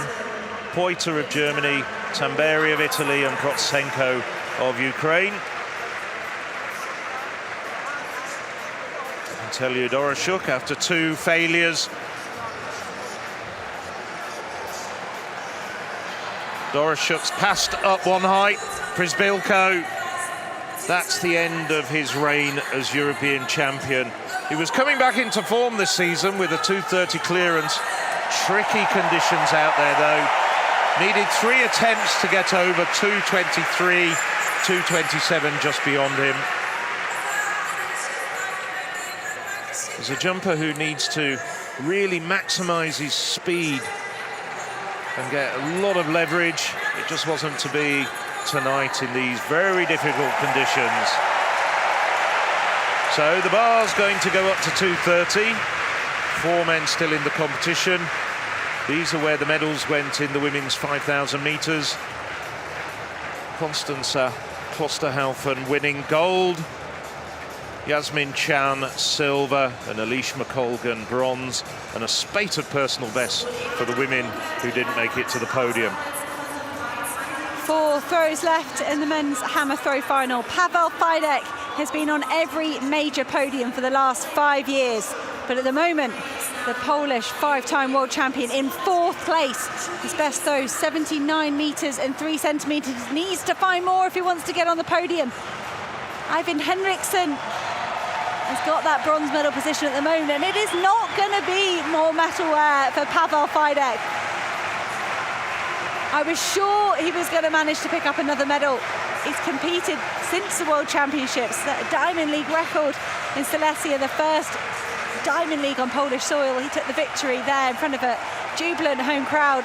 But Paweł Fidek is not quite bringing his A-game here to Munich. But as always, smiles all round. Paweł Fidek is a wonderful competitor. So we have our medalists. Eivind Henriksson, Bence Halas, Wojciech Nowicki. They are your top 3 at the moment. Eivind Henriksson searching for a little bit more. Norwegian, he's looked pretty sedate, pretty relaxed, tiny bit conservative. He's looking for an improvement in quite a lot. He needed to get up to 80 metres and 92 if he wanted to challenge the gold medal. And the Norwegian won't do that, but it's another medal. I wonder if he had a moment to absorb Jakob Ingebrigtsen's gold medal in the men's 1500 a little bit earlier. So he finishes with a throw, best throw of 79 metres, 45 centimetres in the 4th round, and a bronze medal. Just 2 athletes left to throw. The gap between these men was as small as a centimetre a few rounds ago. Bence Halas briefly in the lead in the 3rd round with his 80 metres and 92. Wojciech Nowicki responded with 82-metre throw in the 5th round. So Bence Halas of Hungary assured a silver medal. It's almost as if Wojciech Nowicki can't look on. Halas building his speed, and it hits the netting. So it's a silver for Hungary and another gold medal for Poland. Wojciech Nowicki successfully defending his gold medal. Bence Halas upgrading from a bronze in Berlin 4 years ago to a silver here in Munich.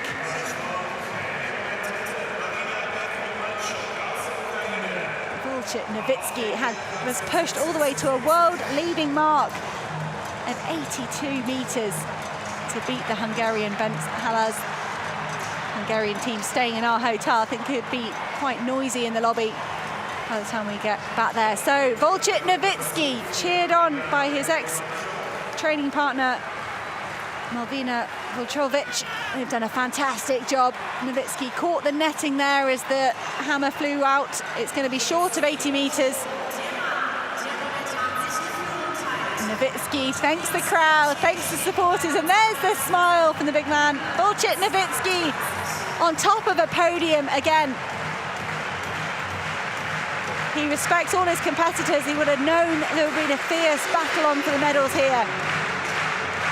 Wojciech Nowicki silver at the World Championships, gold at the European Championships, beating his great rival and teammate Pavel Fidek, Ivan Henriksson, and Vince Hallas, the man improving on his performance at the World Championships, pushing himself up into silver medal position.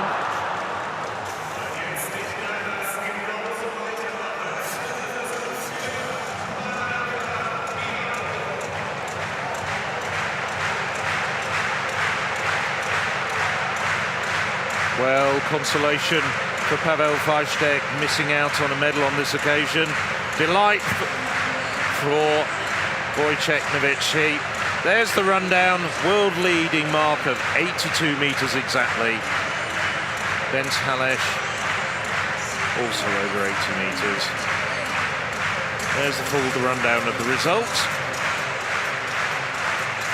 But we've still got the men's high jump going on. Oleg Doroshuk decided to opt to take his last attempt at 2:30. No, brings the bar down. Now we know who the medalists are. The three men who got over 2:27. Tobias Poiter of Germany, Gianmarco Tamberi of Italy. They're both flawless. Protsenko is in third place at the moment, having failures to his name during the course of the competition. So those three men guaranteed medals. The bar at 2:30. Well, Doroshuk will finish in fourth place, just out of the medals. I have a feeling we're going to see a lot more from this young man. Very talented individual. Kadi Sania just made it into the second half of the competition with that 6:47 to lift her up from last up into seventh place. Can she do any better? 6:95 earlier this year. Clutches to try and go further into that pit. So 6:76 at this point needed for a medal. Marina Becker-Manchuk in the bronze spot behind Valletta and Mihambo. You can see those lines superimposed on the sand. Once again, really good on the board, but not quite far enough. Is she going to move up a position or two? 6:55 for Sania. She's up into sixth place overall. So there is Ivana Valletta.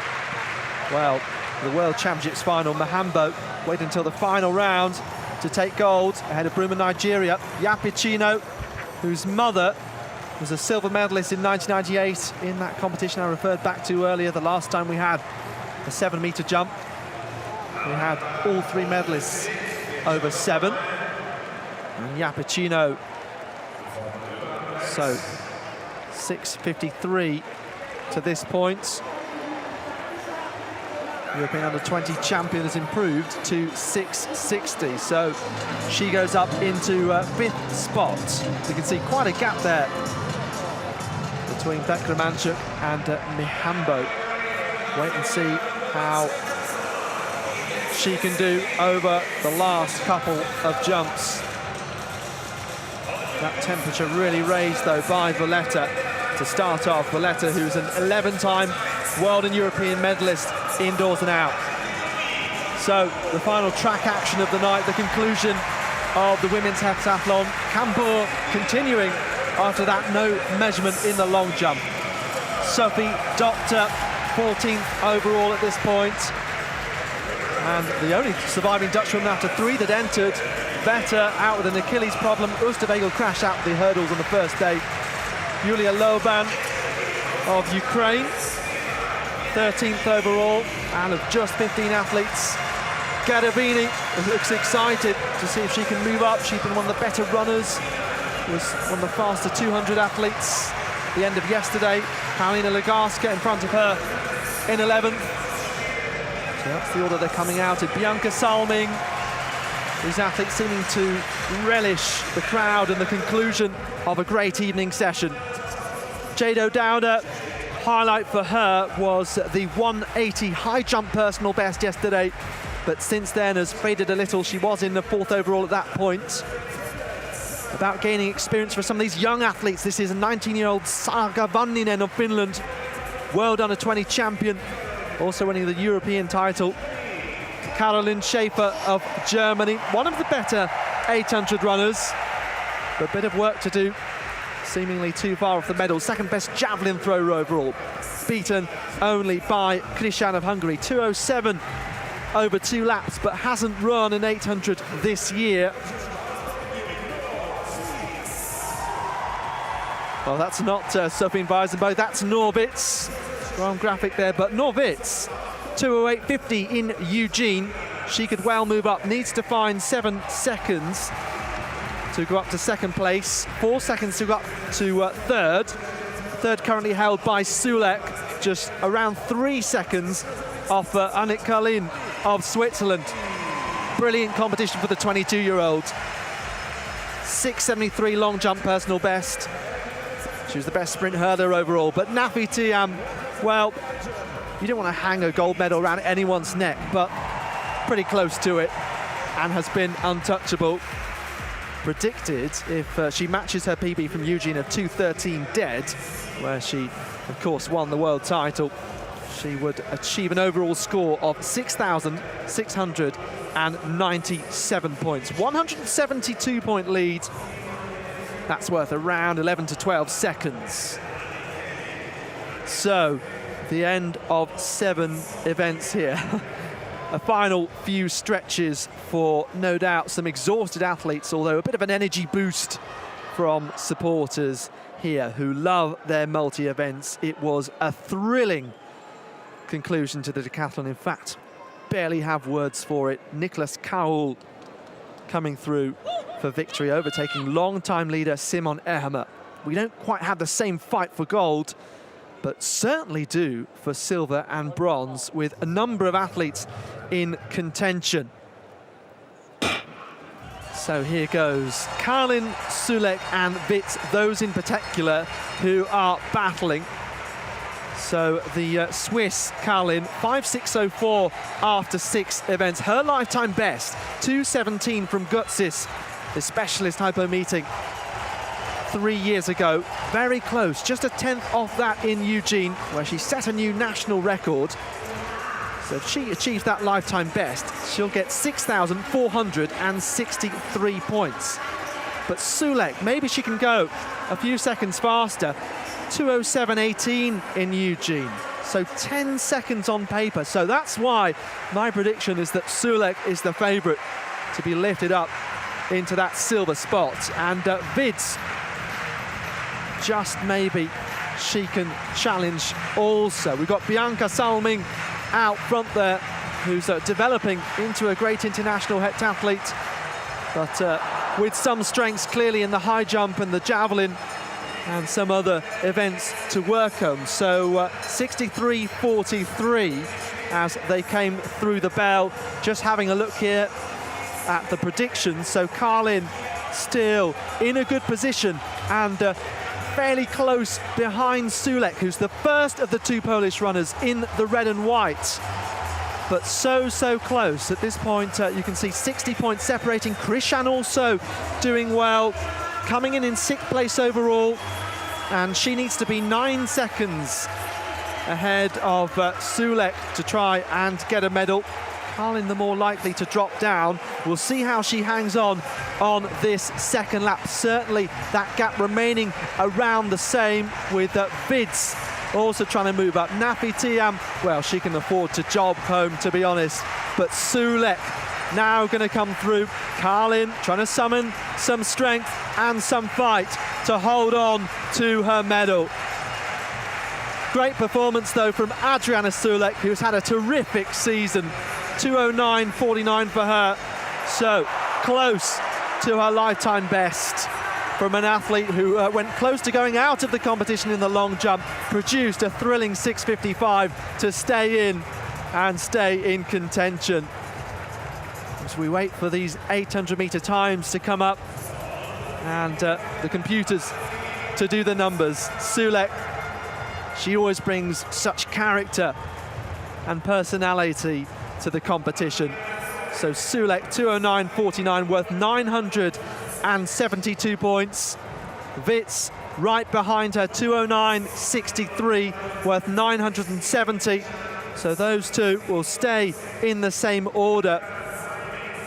Xenia Krishan, a season's best, 2:10.90, 951 points. So she could well move up on Sophie Weissenberg, the German.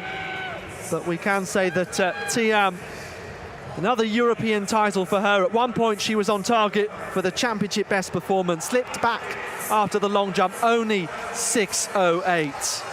But Carlin's score has come up, 2:13.73. 911 points, so it looks like Sulek has moved in front. And that gap wasn't much, 44 points. And it looks like Sulek has gone in front by 17 overall. It's another new national record, though, for Annick Carlin, 6,515 points. So credit to Adriana Sulek, doing what we expected. That was the major change that was predicted to happen. Norwitz, somewhat unlucky for her to be in fourth place where she was in Tokyo. No surprise to see her looking dejected. But Nafi Thiam, such a joy to watch, really, and an athlete who seemed to have a couple of weak events traditionally, but this year she's become a better sprint hurdler and a better 800-meter runner. So brilliant to see her get yet another title. Look, a disappointment from Norwitz. Needed around about 2.5 seconds over Annick Carlin, maybe even a little bit more. She just couldn't quite manage to open up, big enough of a gap on the track in that 800 ahead of Annick Carlin. Annick Carlin of Switzerland stuck to her task so well. And just brilliant to see her at this stage of the season after a busy year, hitting a national record again for Switzerland and a bronze medal. And wonderful emotion from Adriana Sulek as she realised she'd got herself into the silver medal position in this heptathlon. That's the 800-metre results. We've seen Nafi Thiam, not much to fight for, 2:17, but easily enough for the gold medal. Yeah, so Nafi Thiam is now a two-time Olympic, two-time world and two-time European champion. Simply incredible stuff. Maybe she needed someone to push her a bit more to a championship record. Anouk Vetter going out just before the javelin, her strongest event. So the high jump is reaching a climax. Protsenko and Poiter have failed their first two attempts, but no mistake about Gianmarco Tamberi. Will that be a gold medal jump? In these tricky conditions, a jump like that can make all the difference to your gold medal aspirations. Well, one failure at 2 meters 30.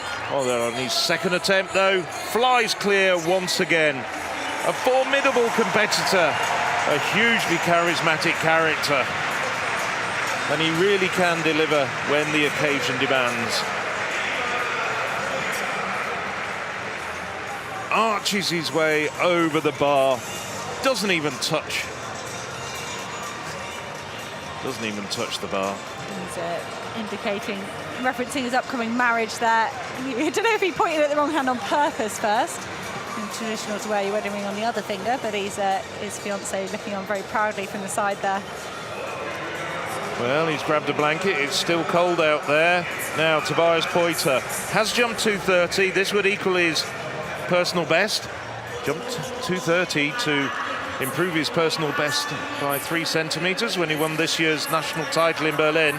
Has he run out of time, though? He's having to really hustle up. No, took off too far away. Poiter guaranteed a medal.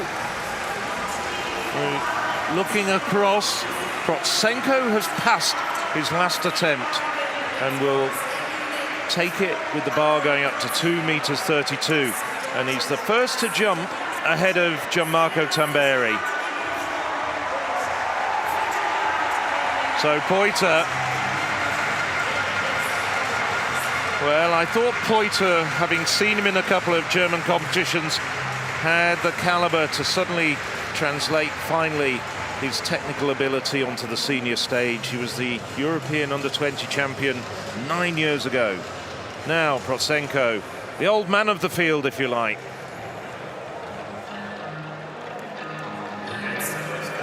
Prochenko, 34 years of age, silver medalist back in 2014 when he finished behind his compatriot Bohdan Bondarenko. Got another European medal to his name. Not a bad attempt though. Really put himself into that, committed everything, but just brought the bar down. So Prochenko takes the bronze, Tobias Poiter takes the silver, and this man, Gianmarco Tamberi, jumps into the arms of Prochenko. A lot of camaraderie between all the high jumpers. Tamberi's got the gold. Is he going to attempt 2:32? Maybe this isn't the night for such feats. He's just trying his takeoff spot. Yeah, that would suggest he might have a crack at it. Or maybe he's just soaking up the atmosphere. Well, they've known each other for a long time. Poiter, not a great deal of international competitions to his name, despite having been almost a decade ago the future of German high jumping, had a lot of injuries. Yes, he is going to have another go at 2:32. He's the only man in the competition.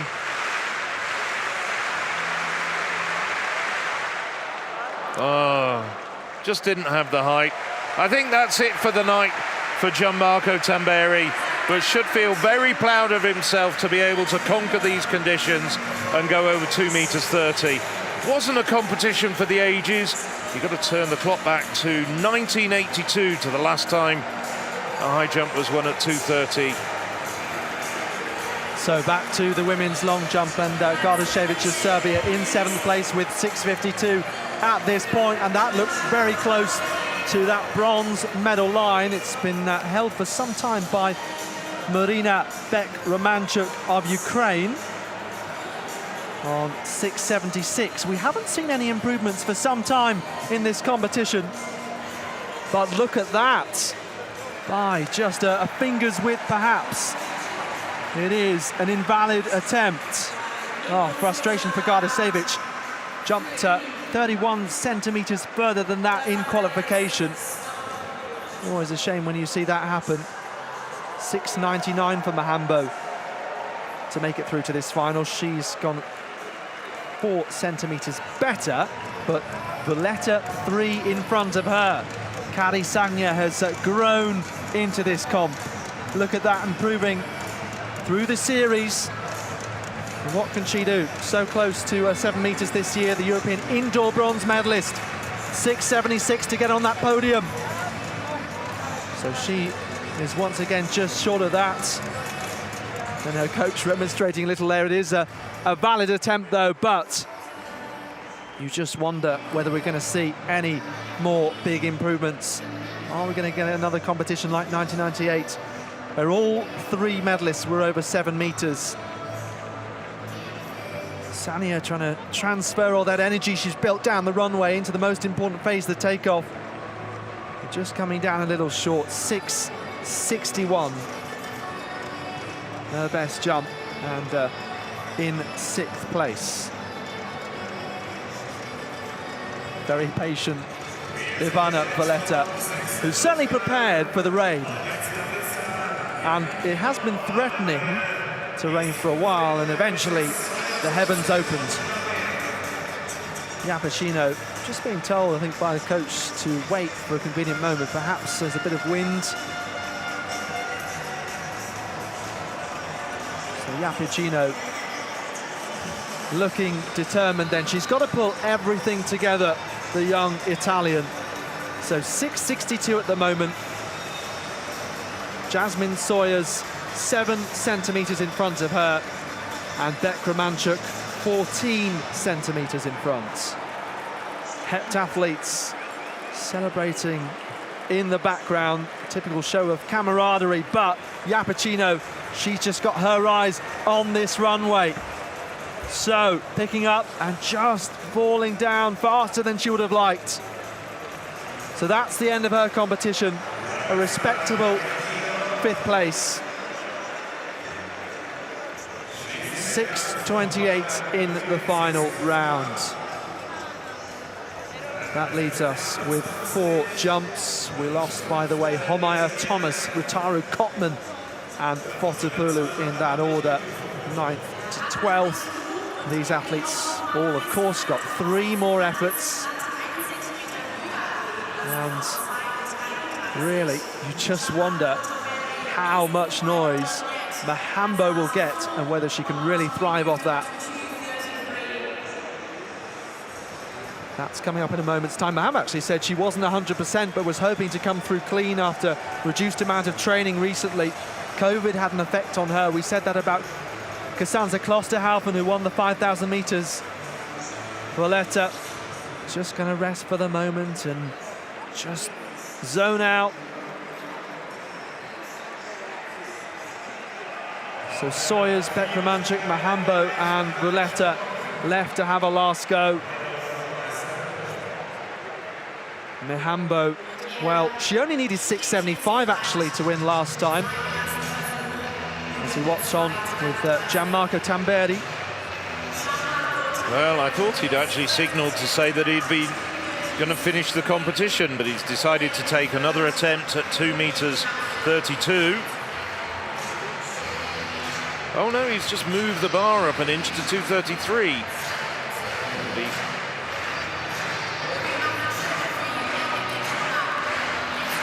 Well, he's allowed to do that.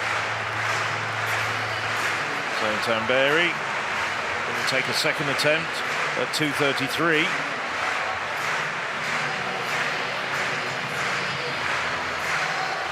This to equal his season's best. Oh, no, not a bad attempt. Truth be told, I don't understand the rationale for that, but for going up to 233, but... I mean, neither, a bit of a mock tantrum there by Gianmarco Tamberi. One more attempt for him. And 4 more jumps in the women's long jump final. Yeah, so one more attempt for Jasmine Sawyers. There is Aston Moore coaching at these championships and watching on, trying to really psych herself up from this. Silver in Zurich in 2014. Well, in the World Championships, she didn't improve after the first round. Doesn't want that to be the case this time. So close to a medal for Sawyers. Well, that's one to make it interesting. Is it a valid attempt? It is. So Jasmine Sawyers, it's 6:80. She moves in front of Marina Bekromanchuk. And that is delightful for an athlete who's made a lot of World and Olympic finals, but actually to get some silverware is exactly what she wants. But Marina Bekromanchuk will now have to respond, and she is someone absolutely with the caliber to do so. 5 times a European medalist, 3 times a European indoor champion. She won this title, Amsterdam in 2016. So consistent. World indoor triple jump silver medalist. So now needs 6:80. Marina Bekromanchuk. Oh my goodness me. So she screams with delight, but oh my goodness. Then with frustration, can't believe it. Let's have another look. Would have meant so much to her to react after being put down by Sawyers. Well, that is close to the 7:06 of Valletta. And it was well over in the end. Well, you can't help but feel sorry for Bekromanchuk. You know, all over the world trying to find training bases. Straight on, though, to Mahambo. So I mentioned 6:75 she needed in Berlin. This time, she's really been pushed by Valletta. It was no problem, though, to respond in the final round of the World Championships in Eugene. For the Olympic, European and 2 times world champion. 7:12 is her best this year, even though she's had COVID fairly recently, still in fairly decent shape. So what can she do? Valletta waiting on, and no doubt she could react if needed. But this is the home favourite, the one everyone wants to see tonight. Become the champion again, Mihambo. Maybe that's just short of 7:06, and I think she knows it. It is a valid attempt though. Have another look. Good takeoff, kicks out to try and extend the jump. It's 6:99, that was what she did in qualification. And you thought that she's definitely going to go over 7 metres in the final. She has, but Ivana Villetta, someone who's talked about maybe she'll end her career in the next couple of years. Such a consistent performer. National record holder, indoors and out. One of Serbia's most famous sports people. 2-time Serbian Sportswoman of the Year, in the same years as Novak Djokovic. And she has really put long jumping on the map in her country. Olympic medalist who wins the European champion for the second time here in Munich. So word for Romanchuk, so many fouls have cost her medals. She's done huge jumps in the closing stages of competitions and always seems to come the wrong side of the board. But Ivana Villetta said if she had managed to win in Tokyo last year, she would have retired. She didn't win. She rallied to pick up a gold at the World Indoors in Belgrade in front of a home crowd. That was an inspired performance. It must have been so hard to be motivated to get back to performing. And you could see what it meant to the Serbian. I mean, surely she's passed her last jump. I could see some of the officials trying to ask Ivana Villetta if she wanted to jump again. But what a brilliant, brilliant long jump competition. Competitive all the way down to the wire. Poor Marina Beck-Romanchuk doing a jump that might have put her up in the medals if only it wasn't a foul. Yeah, you felt that it was so likely that we'd see more improvements after that explosive beginning to the competition. 7:06. So early in the competition, it was Mihambo, second attempt, 7:03. So while the stadium is still throbbing after that really enthralling high jump, long jump competition, we've still got the high jump going on. Oh, final failure for Gianmarco Tamberi, but he takes a gold and regains the title he won in 2016. And here's a few theatricals and acrobatics for the crowd. They love Gianmarco Tamberi. Absolutely a star here, as he is across all the stadiums around the world, not least of which after his fantastic performance in the Olympics and that wonderful display of sportsmanship, sharing the title with Mutaz Esabashim from Qatar. And he's going to continue, I'm sure, at the very top for many years to come. And he'll be defending his title in for 2 years' time when we're off to Rome. And we've just heard today that the dates are confirmed for Rome, and it'll be in June. The earliest we've ever had a European Championship, but fits nicely into the schedule for 2024. Obviously, it has to dovetail with the Olympics in Paris, but I'm sure returning to the Rome Olympic Stadium, and here we are, of course, in the Munich Olympic Stadium, will be a fitting place for the next European Athletics Championships. He's found an Italian flag. Well, as I said, it wasn't a classic competition.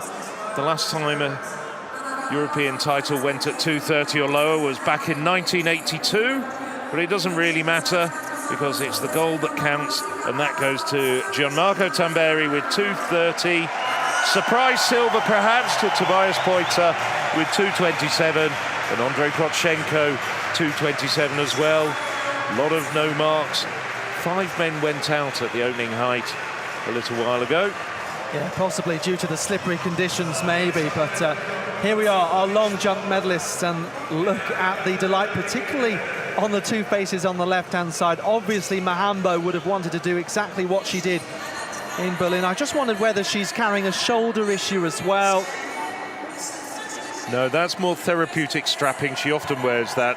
I'm pretty sure her shoulder's pretty okay. So the hug for Sawyers. Obviously, these women so used to competing on the Diamond League circuit. And there we go. These are the competitors who've come out on top. Valletta, Mihambo and Sawyers. Bekramantschuk just beaten in the final round. And then Fotopoulou will have to wait until another day to beat that Cypriot national record.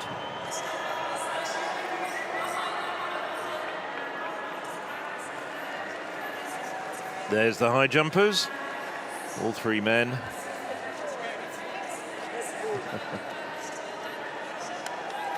Tamberi and Protsenko know each other very well. Poiter, even though he's 27 years of age, a bit of a newcomer on the international scene. Come back into international contention after a number of years when he's been injured or hasn't really had the form that he showed in his teenage years. Tamberi still larking around, and he's been always like that. I can still remember commentating on a competition when he got third at the European Under-20 Championships back in 2015, I think it was. Got some great personalities in men's high jump. Woo Sang-hok, Musas Barshim as well, always bringing the entertainment. As does Adriana Sulek.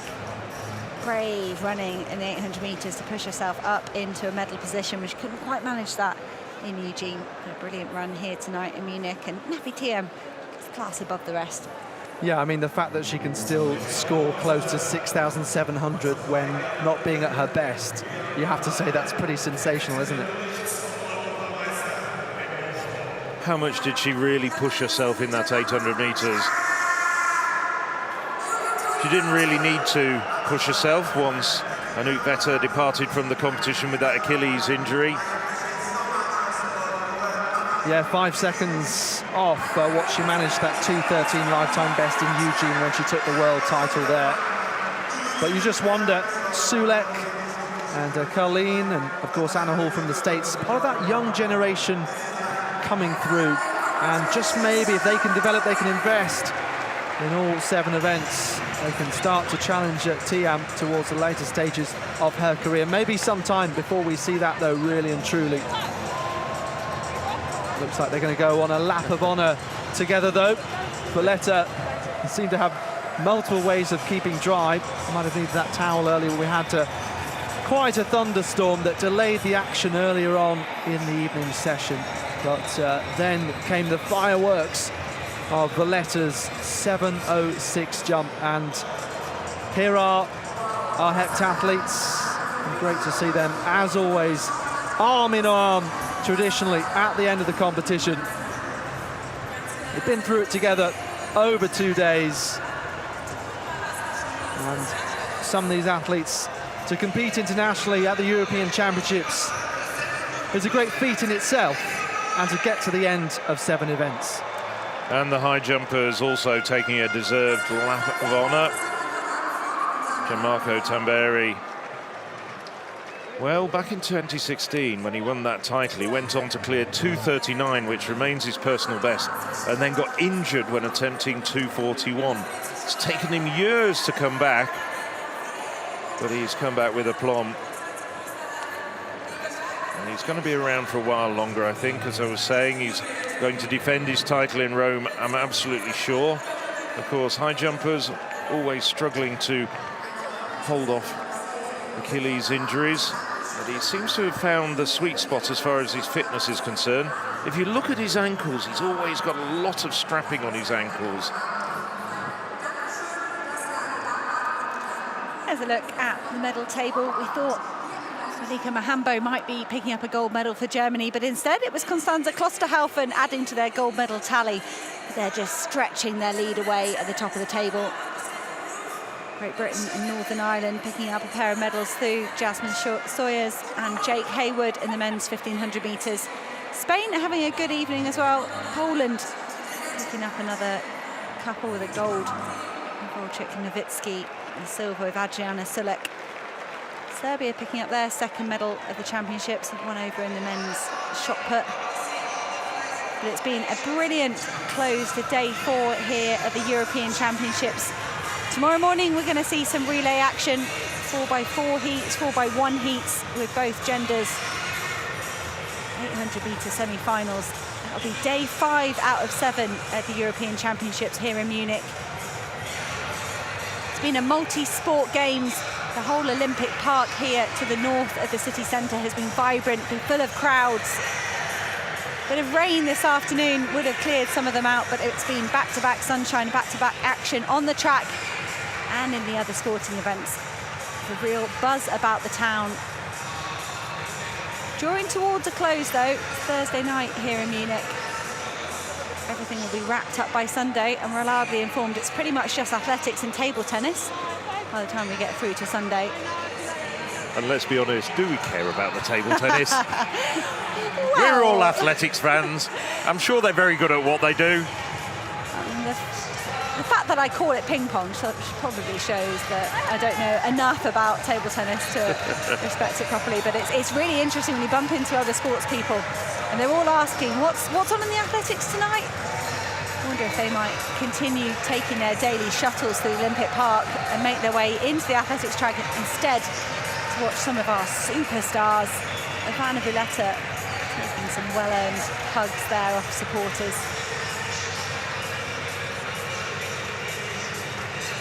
Well, the Olympic Stadium is now starting to empty. We've gone beyond the halfway point now. Once again, there's the medal table. Germany leading the way with 5 gold medals, 11 medals in total. Quite a lot of countries, including Spain, have 2 medals apiece. No less than 16 countries have got themselves golds. 24 countries on the medal table, including Ukraine, thanks to Andrei Protsenko. There is our closing look at the overall medal table and the multi-sport element. Germany, the host nation, putting on a show. I'm sure the French broadcasters will flip that table. They've got the most medals overall with 41, but those overall tallies on the gold going to Germany. Just brilliant to see all these different nations represented. We say athletics is a very global sport, but this multi-sport European Championships is much the same. Israel, all those 4 medals coming in track and field. They've had their most successful ever athletics European Championships, thanks to some amazing exploits out on the roads in the marathon, and Luna Selpeter on the track in the 10,000 metres.